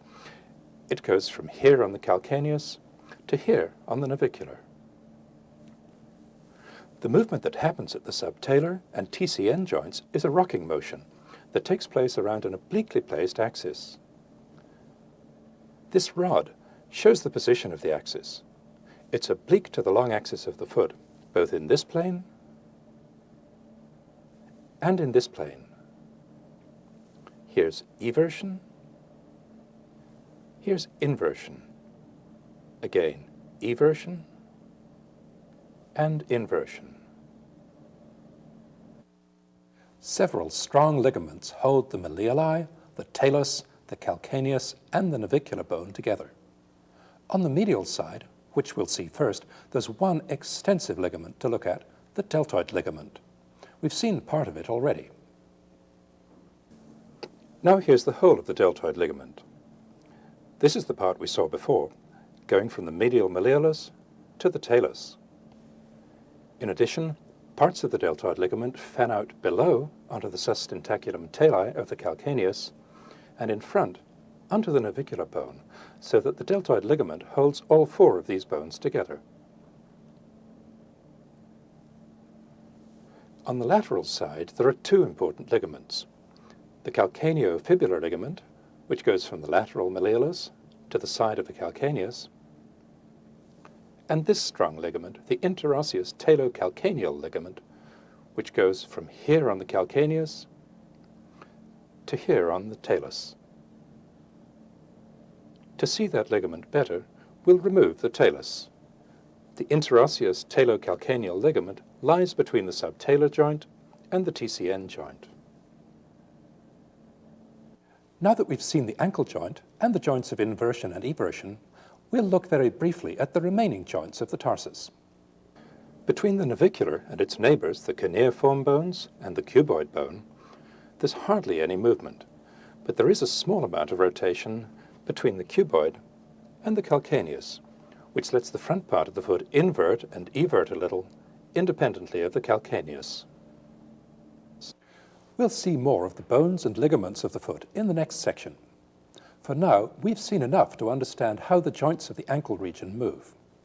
Before we go on to look at the muscles that produce those movements, we need to take a look at some important pulley-like structures that are attached to the bones of the ankle region. These are called retinacula, the singular of which is retinaculum.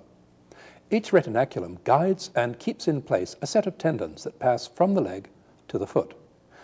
There's a retinaculum on the front of the ankle and one on each side of the ankle, behind and below each malleolus. Here on the front are the upper part and the lower part of the extensor retinaculum.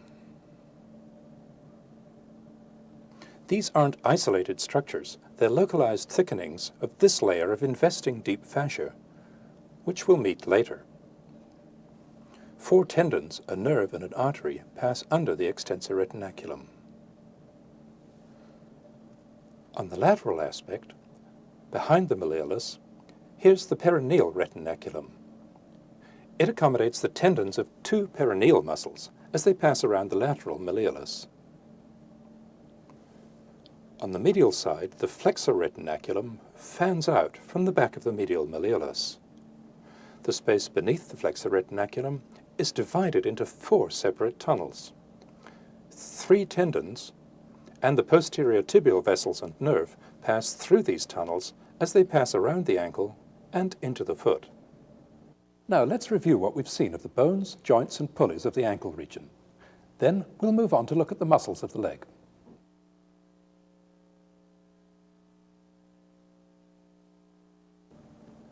Here's the tibia, the fibula, the medial malleolus, the lateral malleolus, the talus, and the ankle joint. Here's the interosseous membrane, the proximal tibiofibular joint, the distal tibiofibular joint, the posterior tibiofibular and talofibular ligaments, the anterior tibiofibular and talofibular ligaments, and the deltoid ligament. Here's the calcaneus, the cuboid, the 3 cuneiform bones, and the navicular. Here are the surfaces for the subtalar joint and for the TCN joint. Here's the calcaneo-navicular ligament, the calcaneo-fibular ligament, and the interosseous talocalcaneal ligament. Here's the extensor retinaculum, the peroneal retinaculum, and the flexor retinaculum.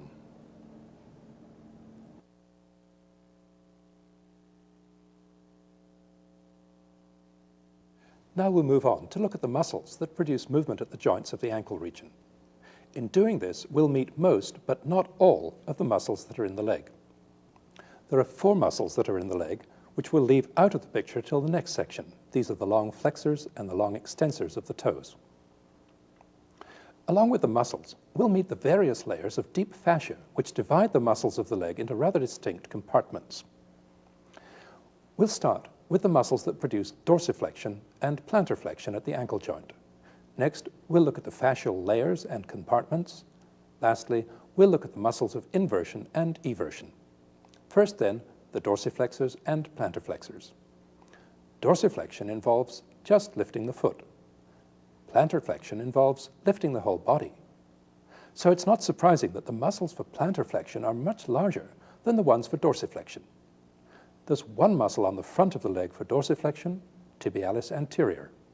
There are 3 on the back of the leg for plantarflexion, gastrocnemius, soleus, and plantaris. Here's tibialis anterior. Tibialis anterior arises from the lateral surface of the upper tibia and from the interosseous membrane.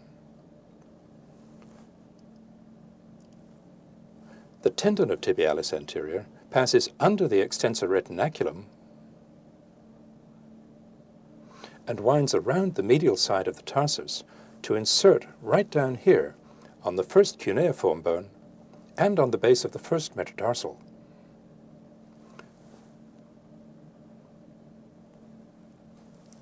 The main action of tibialis anterior is to produce dorsiflexion at the ankle.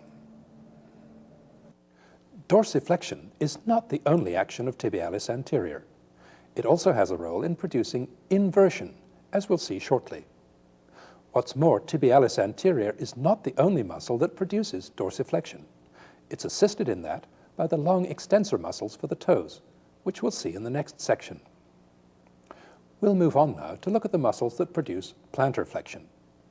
Two large muscles, gastrocnemius and soleus, and one small muscle, plantaris, join together to form the massive calcaneal tendon. Here's gastrocnemius.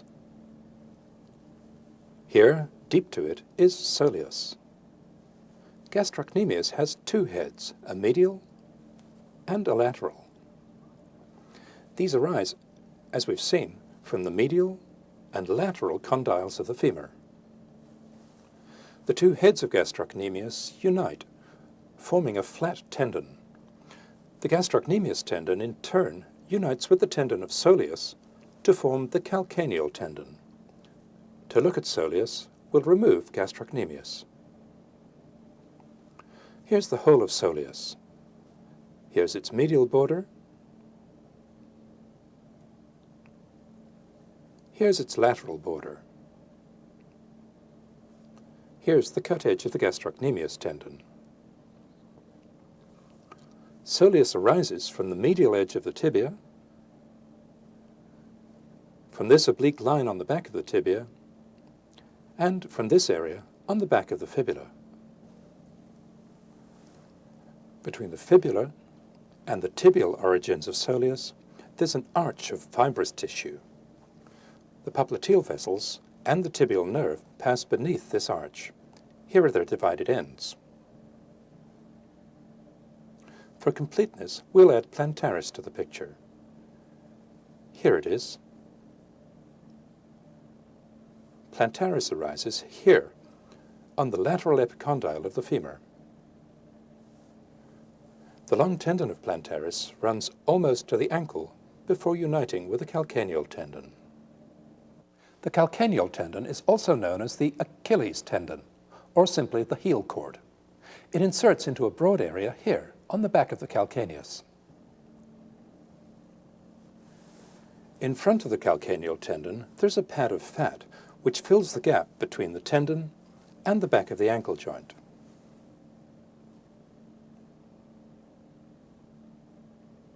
The action of soleus, gastrocnemius, and plantaris is to produce plantar flexion at the ankle joint.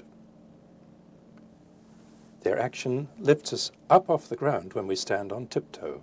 When balanced against gravity, the same action controls our rate of descent. In addition, these muscles provide an important part of the propulsive force in normal walking, in going uphill, in running, and in jumping. Before we move on to see the muscles that produce inversion and eversion, we need to digress for 2 minutes to look at the layer of deep fascia that surrounds all the muscles of the leg, and the 3 fibrous partitions, or septa, that divide the leg muscles into somewhat distinct compartments. This outer layer is the investing deep fascia. It surrounds all the muscles of the leg. The investing deep fascia is attached to the tibia here and here. It's attached to the fibula not directly but indirectly by 2 fibrous septa here and here that we'll see in a minute. The investing deep fascia wraps around the back of the calcaneal tendon like a sling. Distally, the investing deep fascia is continuous with the superficial part of the flexor retinaculum, with the perineal retinaculum, and with the two parts of the extensor retinaculum. Now we'll look at the fibrous septa, the singular of which is septum. There are 3 of them. Together with the interosseous membrane, they divide the muscles of the leg into 4 compartments, 2 on the front of the leg and 2 on the back. We'll look at the back first. We'll remove gastrocnemius and soleus down to here. Here's soleus divided. Here's the investing deep fascia divided at a lower level. In front of soleus, this transverse intermuscular septum crosses the back of the leg. It runs from here on the tibia to here on the fibula.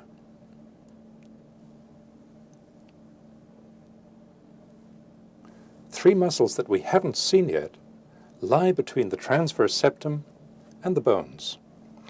To see the transverse septum better, we'll remove the rest of the soleus. The transverse septum is thin up here, but toward the ankle it becomes thicker. At the ankle, the transverse septum is continuous with the flexor retinaculum. The other 2 septa have cumbersome names. They're the anterior and the posterior crural intermuscular septa. To see them, we'll remove the investing deep fascia down to here, exposing several muscles that we haven't met yet. We'll be meeting them soon. This is the posterior crural septum, lying just in front of the soleus muscle. This is the anterior crural septum. These 2 septa are attached to the fibula here and here.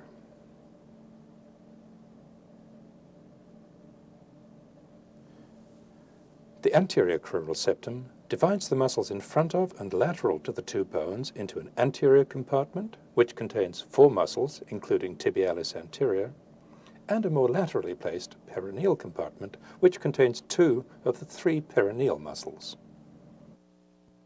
Now that we've seen these fascial structures, let's get back to the muscles, the ones that produce inversion and eversion. There are 2 muscles that produce inversion, tibialis anterior, which we've seen already, and tibialis posterior. Here's tibialis posterior. Tibialis posterior arises from the back of the tibia, the back of the fibula, and from the interosseous membrane in between.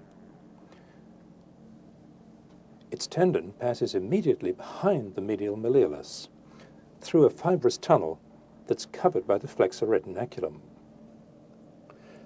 Beyond the malleolus, the tendon of tibialis posterior fans out.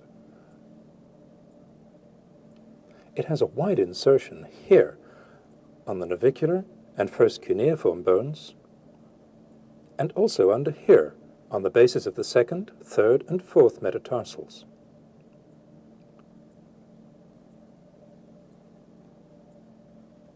Here's the action of tibialis posterior. It inverts the foot.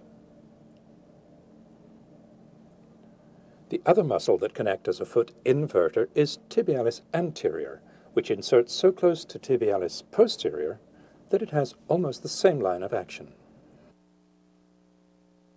We looked at tibialis anterior in its role as an ankle dorsiflexor earlier in this section. Now we'll move on to look at the 3 muscles that evert the ankle: peroneus longus, brevis, and tertius. Here's peroneus brevis. Peroneus brevis arises from here on the distal fibula. Lying on top of peroneus brevis is peroneus longus. Peroneus longus arises from here on the proximal fibula. Its origin extends up onto the head of the fibula with a gap here.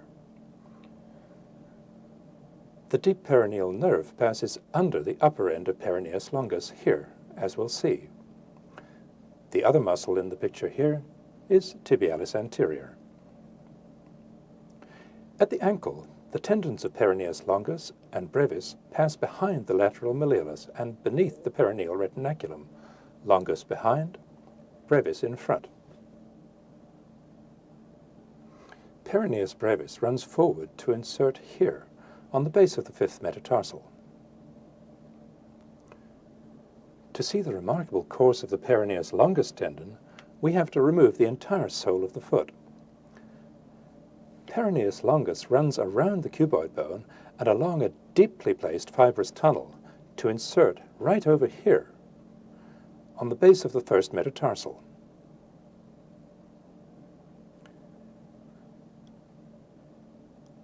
Lastly, in front of peroneus brevis and longus, here's peroneus tertius. Peroneus tertius arises from here on the fibula. The tendon of peroneus tertius passes under the extensor retinaculum and in front of the lateral malleolus to insert here, on the base of the fifth metatarsal, next to peroneus brevis. The action of all three of the peroneal muscles is to evert the foot. In addition, peroneus tertius, acting along with its anterior neighbors, can help to dorsiflex the ankle. The muscles of inversion and eversion are important because they enable us to stay balanced and upright on a surface that tilts to one side or to the other.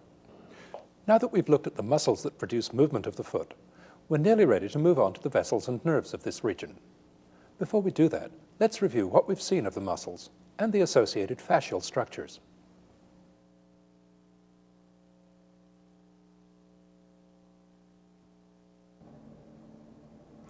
Here's the investing deep fascia. Here's the posterior crural intermuscular septum, the anterior crural intermuscular septum, and the transverse intermuscular septum. Here's tibialis anterior, gastrocnemius, soleus, and plantaris, and the calcaneal tendon. Here's tibialis posterior, peroneus longus, peroneus brevis, and peroneus tertius.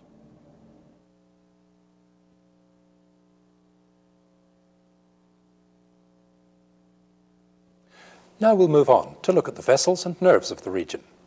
We'll go from the knee, where we saw them last, to just below the ankle. We'll start with the veins. Here's the leg with the skin removed.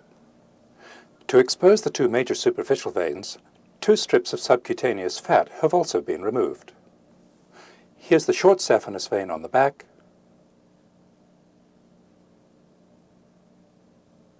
and the long saphenous vein on the front.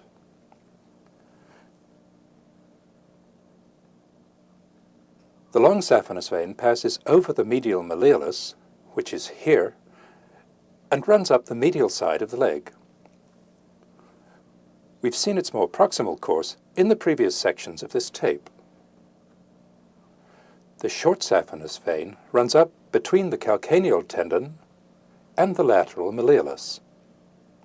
It goes up the back of the leg and passes through the deep fascia near the knee to join the popliteal vein. To see some of the superficial veins in more detail, we'll remove the subcutaneous fat from the back of the leg. The short saphenous vein, like the long saphenous vein, is joined by a number of superficial branches. The saphenous veins are also joined by several perforating veins, like this one, which bring blood from the muscle compartments that lie deep to the investing deep fascia. In the last section, we saw the principal deep vein of the leg, the popliteal vein. Here it is again. With the tibial nerve behind it, and the popliteal artery in front of it, it disappears between the two heads of gastrocnemius. In this section, we won't follow the deep veins any further, since their course is just the same as that of the corresponding arteries. We'll look at the arteries next. The three main arteries which supply the leg and ankle region are all branches of the popliteal artery. They're the anterior tibial, the posterior tibial, and the peroneal. In the dissection that we'll see, all the veins have been removed to simplify the picture. Here's the popliteal artery, passing between the two heads of gastrocnemius. Its branches to gastrocnemius have been removed. To follow the popliteal artery, we'll remove gastrocnemius. The popliteal artery runs down the back of the popliteus muscle, then passes through the fibrous arch in the origin of soleus. We'll remove soleus. At the lower border of the popliteus muscle, the popliteal artery gives off this major branch, the anterior tibial artery, which runs forwards. We'll follow it in a minute. The popliteal artery then ends by dividing into the peroneal artery and the posterior tibial artery. We'll follow the posterior tibial artery first. It runs down the back of the leg, just behind the deep posterior muscles. It's covered by the increasingly thick transverse intermuscular septum, which we'll remove. As it passes toward the medial side of the ankle, the posterior tibial artery lies just behind tibialis posterior. At the ankle, the artery passes through a tunnel beneath the flexor retinaculum, part of which has been removed here. Within its tunnel, the posterior tibial artery divides into the medial plantar and lateral plantar arteries, which we'll follow in the next section. Next, we'll look at the peroneal artery. The peroneal artery passes laterally and runs beneath a muscle that we'll be looking at in the next section, flexor hallucis longus. We'll remove it. The peroneal artery runs down between the deep posterior muscles, close to the fibula, which is here. It gives off numerous branches to the surrounding muscles and ends behind the lateral malleolus. Lastly, we'll look at the anterior tibial artery. Here's where we saw the anterior tibial artery last, arising from the popliteal artery. It immediately passes forward through a gap in the interosseous membrane. We'll go round to the front to follow it. Here it is emerging. The anterior tibial artery runs down the leg on the interosseous membrane, just lateral to tibialis anterior. The long toe extensors, which have been removed in this dissection, lie lateral to the artery. At the ankle, the anterior tibial artery passes beneath the extensor retinaculum.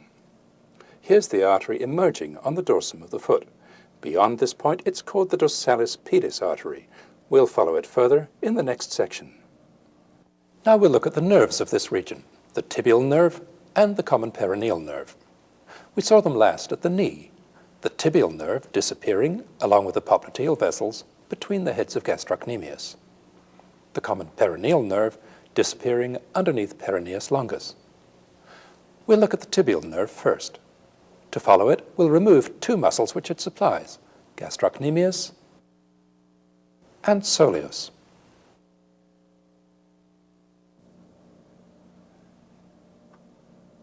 The tibial nerve follows the same course as the posterior tibial artery.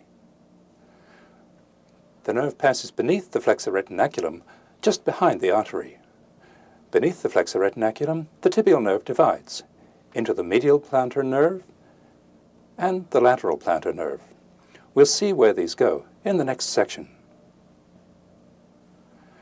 In the leg, the tibial nerve supplies gastrocnemius, plantaris, soleus, and all three of the deep flexor muscles, including tibialis posterior. Now we'll follow the common peroneal nerve. As it passes under the peroneus longus muscle, the common peroneal nerve divides into the superficial peroneal nerve and the deep peroneal nerve. The superficial peroneal nerve runs down beneath peroneus longus. It emerges here and continues down to the foot as a sensory nerve, as we'll see in the next section. The superficial peroneal nerve supplies peroneus longus, and peroneus brevis. The deep peroneal nerve runs under peroneus longus. Here it is again. And then under this adjoining muscle, which is extensor digitorum longus. Here's the deep peroneal nerve emerging just medial to the anterior tibial vessels and medial to tibialis anterior. The deep peroneal nerve follows the same course as the anterior tibial vessels as it runs down the leg and under the extensor retinaculum. Of the muscles that we've already seen in the leg, the deep peroneal nerve supplies tibialis anterior and peroneus tertius. Now let's review what we've seen of the vessels and nerves of the leg and ankle region.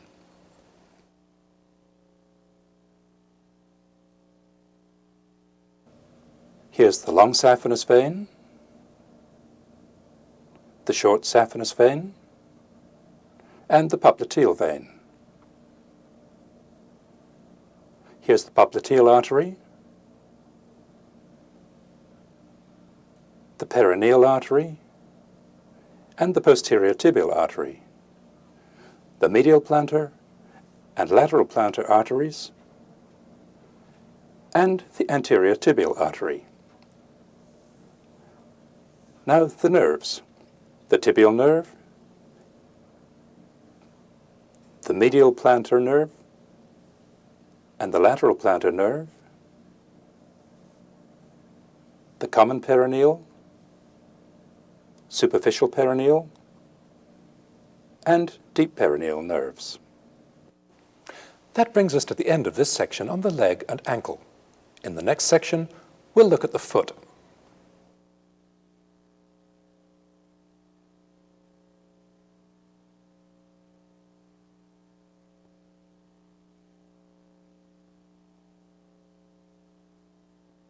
In this section, we'll look at the foot.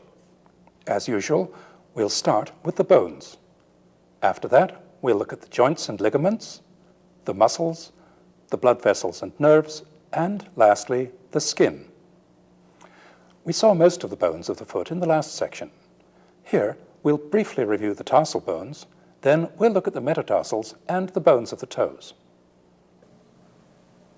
Here's the calcaneus, the talus, the navicular, the cuneiforms, first, second, and third, and the cuboid.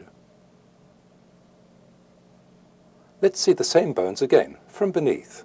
The calcaneus, the cuboid, the cuneiforms, the navicular, and the talus again.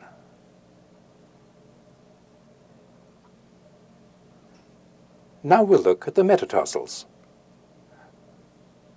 Like the toes, the metatarsals are numbered 1 through 5. The first metatarsal is more massive than the others. The second metatarsal is the longest. On the base of the fifth metatarsal, there's a prominent tubercle. The metatarsals are slightly curved from end to end. The heads of the metatarsals lie in one flat plane, but their bases form an arch from side to side, as do the tarsal bones that they articulate with. These are the 3 cuneiform bones and the cuboid. These are the tarsometatarsal joints. There's very little movement at any of them. The bones of the foot are arched in 2 planes from side to side, as we've just seen, and also from end to end. We'll be looking at the structures that support the arches of the foot in a minute. To finish with the dry bones, let's look at the toes. The big toe has only 2 phalanges, a proximal and a distal. The other 4 toes have 3 phalanges, proximal, middle, and distal. These are the metatarsophalangeal joints, or MP joints for short. The joints between the phalanges are the interphalangeal joints. The bones of the toes are quite similar to the corresponding bones of the fingers, which are shown in Volume 1 of this atlas. Now that we've seen the dry bones of the foot, let's see what they're like in the living body. We're already familiar with the ligaments around the ankle. What we'll look at now are the ligamentous structures that hold this apparently delicate arch of bones together and enable it to support the whole weight of the body. Here's the foot with all the soft tissues removed and all the joints and ligaments intact. On the dorsum of the foot, there's an almost continuous layer of ligaments connecting the tarsal bones both to each other and to the metatarsals, and connecting the heads of the metatarsals together.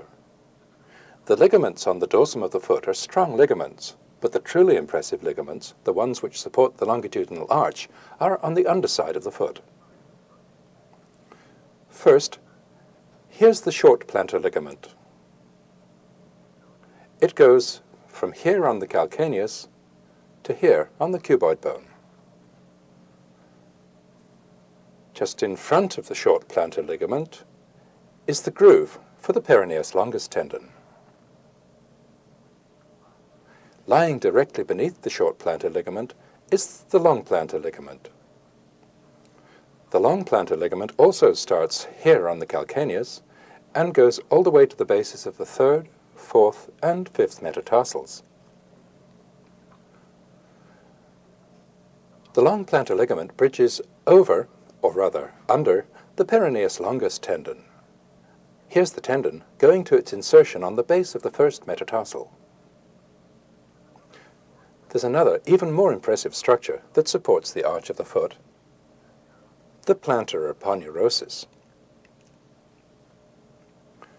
The plantar aponeurosis is a massive sheet of tendon-like tissue that runs the whole length of the foot.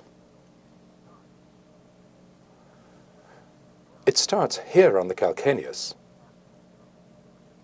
It fans out as it runs forward. As it approaches the MP joints, the plantar aponeurosis splits into 5 divisions. Most of the fibers of each division pass into 2 slips, which pass forward and upward toward the MP joint. We'll see where they go in a minute.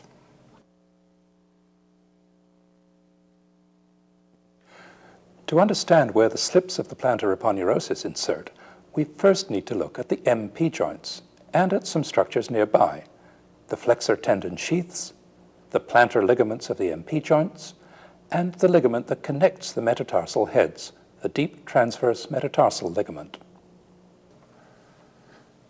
Here's the deep transverse metatarsal ligament.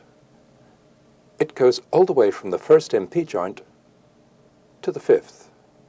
The flexor tendon sheaths, which we'll see in a minute, are attached along these lines.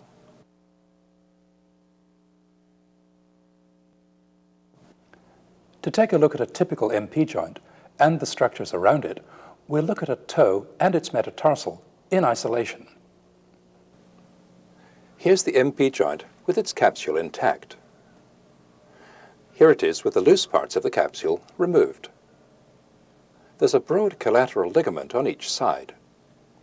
The MP joint can't flex much beyond a straight position, but it can extend all the way to here.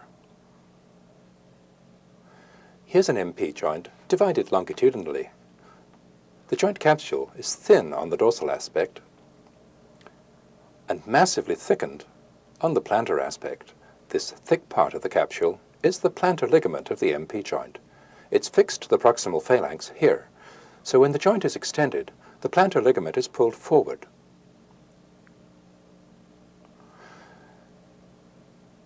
Here's the plantar ligament in the intact joint. The tendon sheath is attached to the plantar ligament here and here. Here's a short piece of the tendon sheath intact. It runs the whole length of the toe, as we'll see later. Also attached to the plantar ligament of the MP joint is the deep transverse metatarsal ligament. Here's its attachment on one side. Here it is on the other side. Here's the MP joint of the big toe, the first MP joint. It's much larger than the other MP joints. and it has two additional structures, a pair of sesamoid bones, which are enclosed within the plantar ligament. One of them's here, the other one's here. Now that we've looked at the MP joints and the structures around them, let's go back to the plantar aponeurosis and see how it's inserted. As we've seen, each division of the aponeurosis gives rise to two slips. These lie on each side of the flexor tendons. The two slips are inserted here and here on each side of the plantar ligament of the MP joint.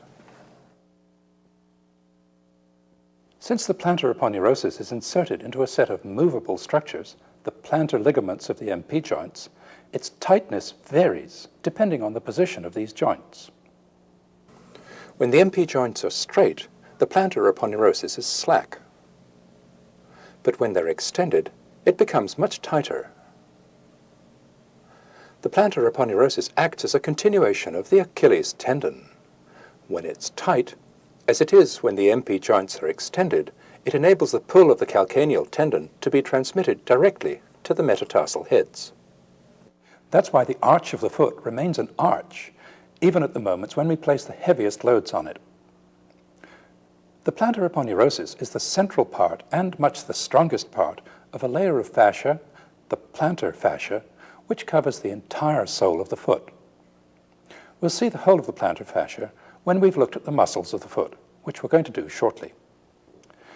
Let's now review what we've seen of the bones, joints, and ligaments of the foot.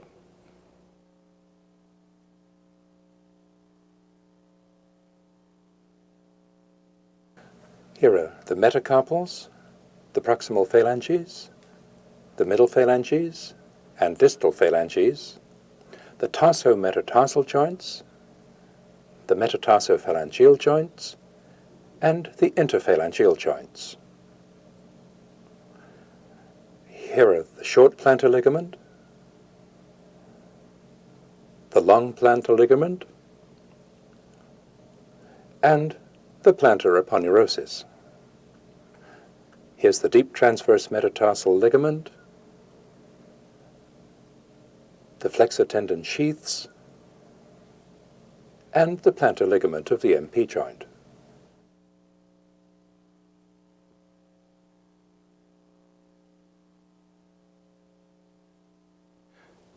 Now we'll look at the muscles which produce movement of the toes. We'll look at the extensor muscles first. There are two long extensors to the toes and two short ones. The long extensors are two of the four muscles that we left out of the picture in the last section. Here's extensor hallucis longus.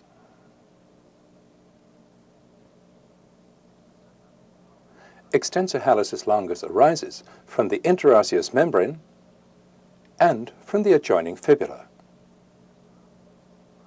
Lying on top of extensor hallucis longus is extensor digitorum longus.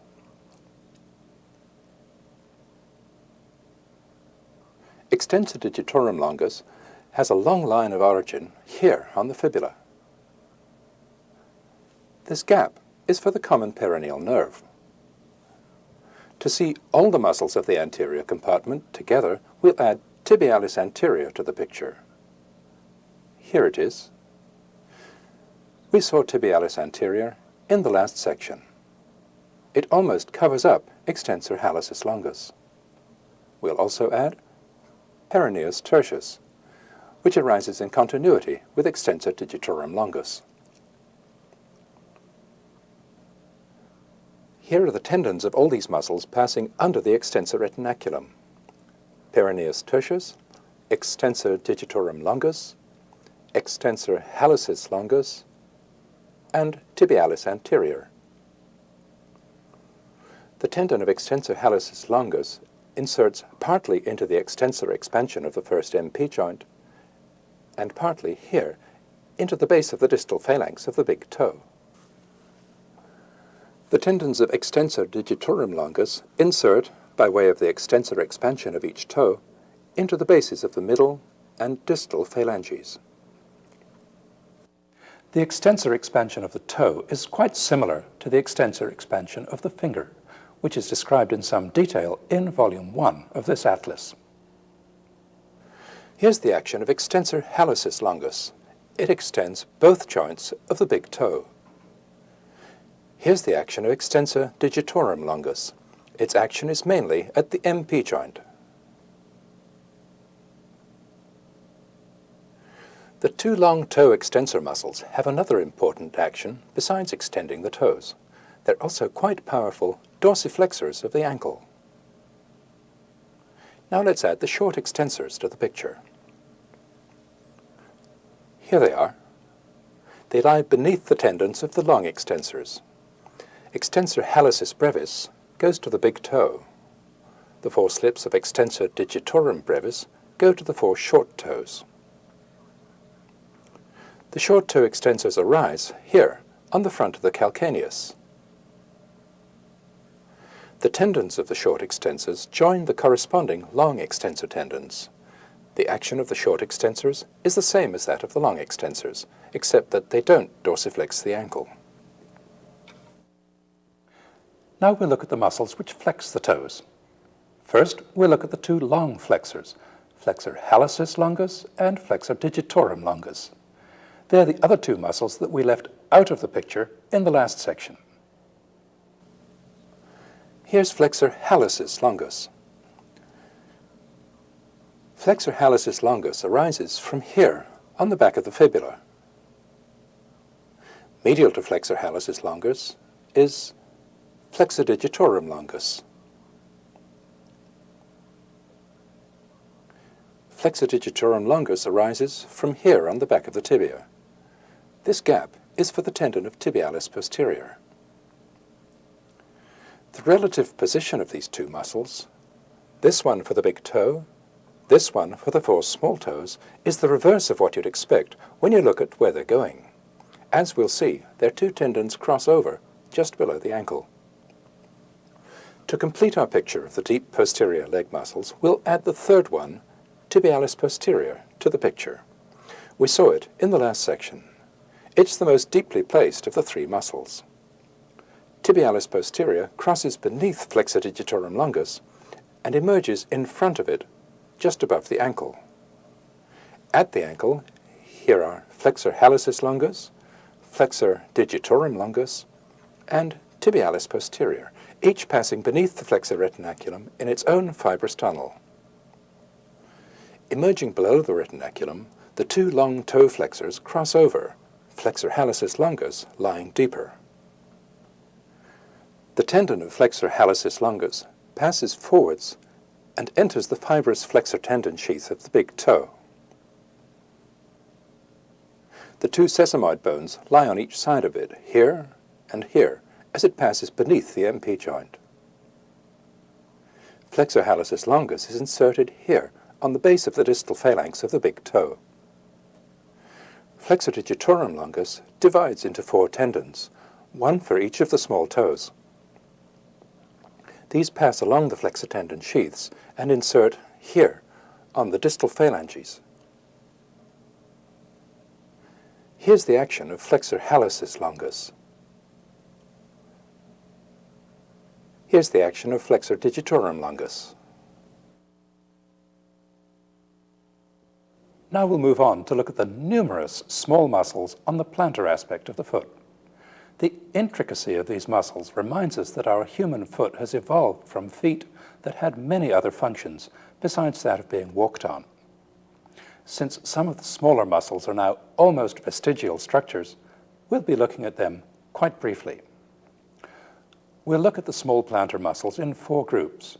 First, the interosseous muscles, then the short muscles that occupy the middle of the foot, then the short muscles for the big toe, and lastly, the ones for the fifth toe. Here are the interosseous muscles. There are 7 of them, 2 for each of the 3 middle toes, and 1 for the fifth toe. The interosseous muscles arise from the shafts of the metatarsals and insert into the bases of the proximal phalanges. The action of the interosseous muscles is to flex the toes at the MP joints. Now we'll look at the middle group of muscles. These are all closely associated with the tendon of flexor digitorum longus. The middle group consists of the tiny lumbrical muscles, flexor accessorius, and, superficial to them, flexor digitorum brevis, which we'll see again in a moment. The four lumbricals are just like the lumbricals in the hand. We won't look at them in detail. Flexor accessorius, also called quadratus plantae, arises by two heads from here and here on the calcaneus.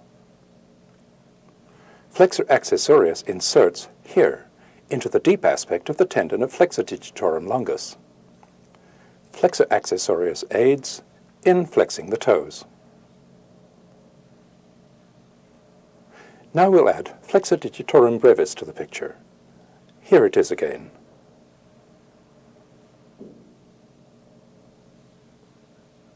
Flexor digitorum brevis arises from here on the calcaneus. Flexor digitorum brevis divides to form four tendons. Each of these enters one of the tendon sheaths, along with a tendon of flexor digitorum longus. Inside the tendon sheath, which we'll remove, the brevis tendon splits into two halves, which encircle the longus tendon. Flexor digitorum brevis inserts here on the bases of the middle phalanges. Flexor digitorum brevis assists in producing flexion at the PIP and MP joints. Lying superficial to flexor digitorum brevis is the plantar aponeurosis, which we've looked at already. Now we'll look at the muscles for the big toe. To build up a picture of them, we'll first take the middle group of muscles out of the picture so that we're again looking at just the interossei. The muscles for the big toe are flexor hallucis brevis, adductor hallucis, and abductor hallucis. We'll look at them in that order. Flexor hallucis brevis has two almost distinct parts, which arise here from the cuboid and third cuneiform bones. Flexor hallucis brevis gives rise to two tendons of insertion, which attach first to the medial and lateral sesamoid bones, then to the base of the proximal phalanx of the big toe. The tendon of flexor hallucis longus, which we'll add to the picture for a moment, runs between the two halves of flexor hallucis brevis. Here's adductor hallucis. It arises by two heads, an oblique head and a transverse head. The oblique head arises from the bases of the middle three metatarsals. The transverse head arises from the deep transverse metatarsal ligament. These two heads converge and merge with the medial head of flexor hallucis brevis, sharing its insertion on the medial sesamoid bone and on the base of the proximal phalanx.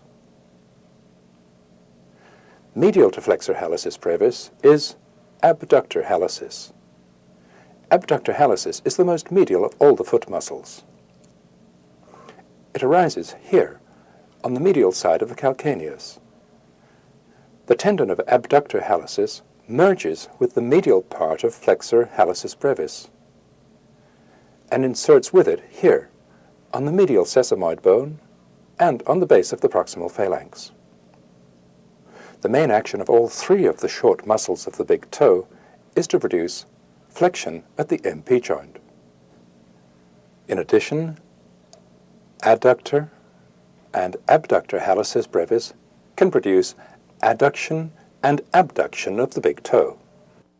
Lastly, there are two short muscles for the fifth toe, a short flexor and an abductor. Here's the flexor, flexor digiti minimi brevis. It's an outlying interosseous muscle that's been given a long name. Here's the abductor, abductor digiti minimi. It arises all the way back here on the calcaneus. It's inserted here, on the proximal phalanx of the fifth toe. Now that we've seen the muscles for the big toe and the fifth toe, we need to see how all these short muscles fit together. To do that, we'll put the long flexor tendons and then the central group of muscles back into the picture. First, we'll add flexor hallucis longus to the picture.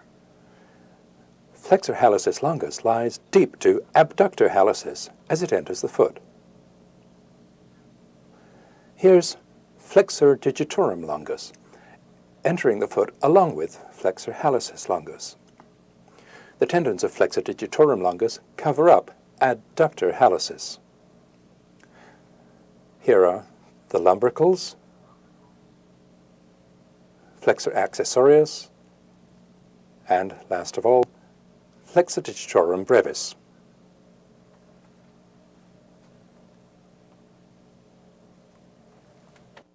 Now that we've seen all the muscles of the foot, let's get a complete picture of the layer of deep fascia that encloses them all, the plantar fascia.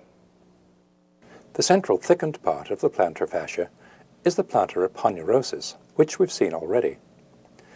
The medial and lateral parts of the plantar fascia extend on each side of the plantar aponeurosis. On the medial side, the plantar fascia covers abductor hallucis. On the lateral side, it covers abductor digiti minimi.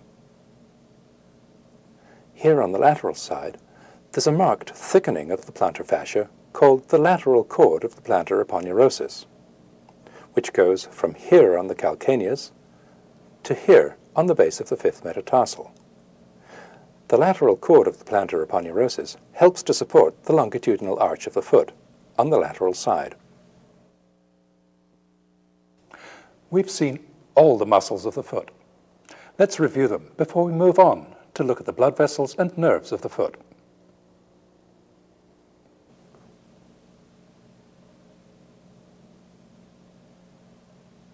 Here's extensor digitorum longus,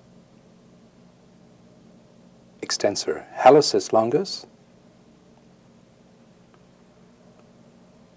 extensor digitorum brevis, and hallucis brevis.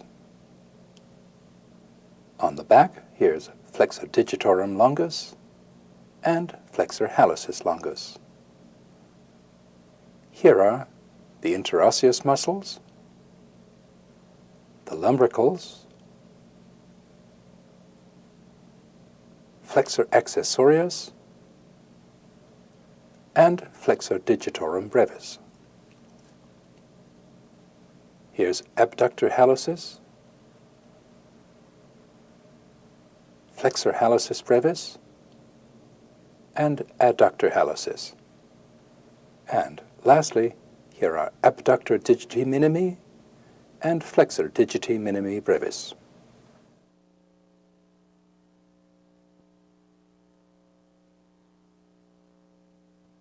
Now we'll look at the blood vessels and nerves of the foot, starting with the veins. The superficial veins of the lateral aspect of the foot join together to form the short saphenous vein. The ones on the medial aspect of the foot join together to form the long saphenous vein. In addition, at a deeper level, the arteries, which we'll be looking at next, are closely accompanied by concomitant veins like these. From here on, we'll remove all the concomitant veins to simplify the picture. We last saw the anterior and posterior tibial arteries entering the foot beneath the extensor retinaculum and flexor retinaculum, respectively. Here's the anterior tibial artery at the ankle, passing beneath the extensor retinaculum. We'll remove the retinaculum. As it passes in front of the ankle, the anterior tibial artery crosses beneath extensor hallucis longus, emerging lateral to it. It gives off branches to the tarsal region, then continues on to the dorsum of the foot. Beyond this point, it's known as the dorsalis pedis artery.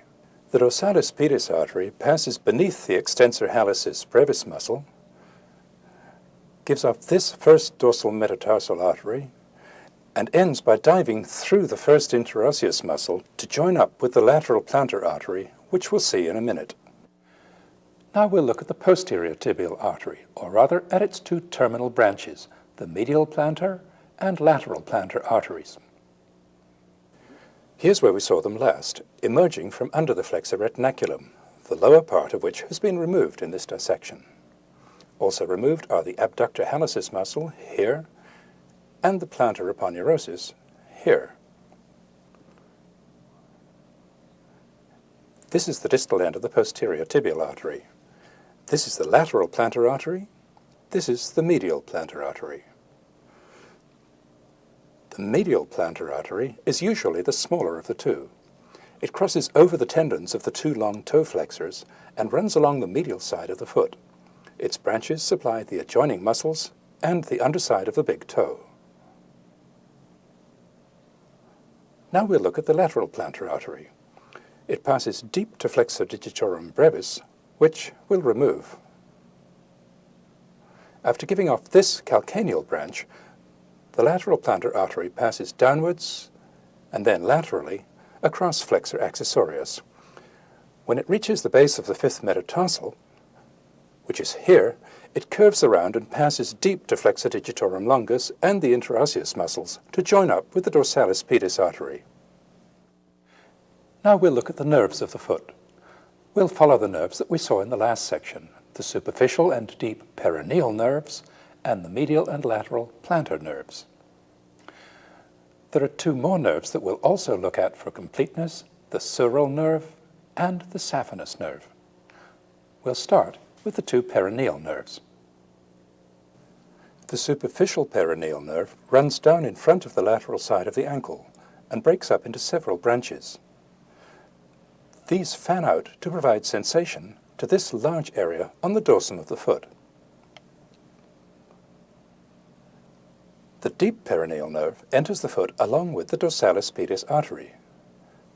It gives off a motor branch which supplies the short toe extensor muscles. It continues distally as a sensory nerve, which supplies this small area between the big and second toes. Next, we'll look at the medial and lateral plantar nerves. They follow the same course as the medial and lateral plantar arteries. Here's the medial plantar nerve. It gives off motor branches which supply flexor digitorum brevis, abductor hallucis, and flexor hallucis brevis. To follow the medial plantar nerve, we'll go round to the underside of the foot. Distally, the medial plantar nerve breaks up into common plantar digital nerves. These pass between the metatarsal heads, where each in turn divides into two plantar digital nerves. The medial plantar nerve supplies the underside of the big toe, the second, third, and half of the fourth toes. It also supplies this medial area on the sole of the foot. Now we'll look at the lateral plantar nerve. It runs just in front of the lateral plantar artery. To follow it, we'll again go round to the underside of the foot. Flexor digitorum brevis has been removed. The lateral plantar nerve gives motor branches to flexor accessorius and abductor digiti minimi. It then divides into a deep branch which supplies all the interossei and adductor hallucis, and a superficial branch which supplies flexor digiti minimi brevis and provides sensation to the lateral part of the sole, the fifth toe, and half of the fourth toe. To complete our picture of the nerves that provide sensation to the foot, we'll add two nerves that were passed over in the last section, the sural nerve and the saphenous nerve. The sural nerve, which runs down the back of the leg, is formed by two nerves which join together. One is the medial sural cutaneous branch of the tibial nerve. The other is the sural communicating branch of the common peroneal nerve. The sural nerve runs down the lateral side of the ankle, behind the lateral malleolus. The sural nerve supplies sensation to a variable area along the lateral side of the foot. The saphenous nerve, a branch of the femoral nerve, emerges at the knee from beneath the insertion of the sartorius muscle. It runs down the medial side of the leg and supplies a variable area on the medial side of the foot and ankle. Last of all, the heel area is supplied by calcaneal branches of the tibial nerve, which are given off beneath the flexor retinaculum.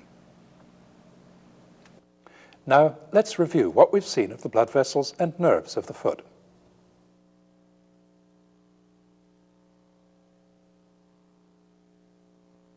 Here's the start of the long saphenous vein and the short saphenous vein.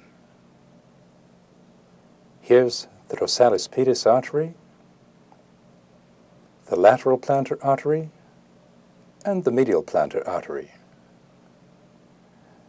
Here's the sural nerve, the superficial perineal nerve, and the saphenous nerve, the deep perineal nerve, the medial plantar nerve, and the lateral plantar nerve.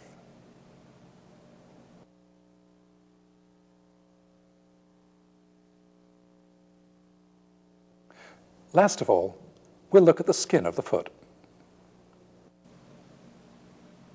On the dorsum of the foot, the skin is thin and mobile. On the plantar aspect, the skin is markedly thickened, especially in the weight-bearing areas. There's a generous padding of fat on the sole of the foot, especially on the heel.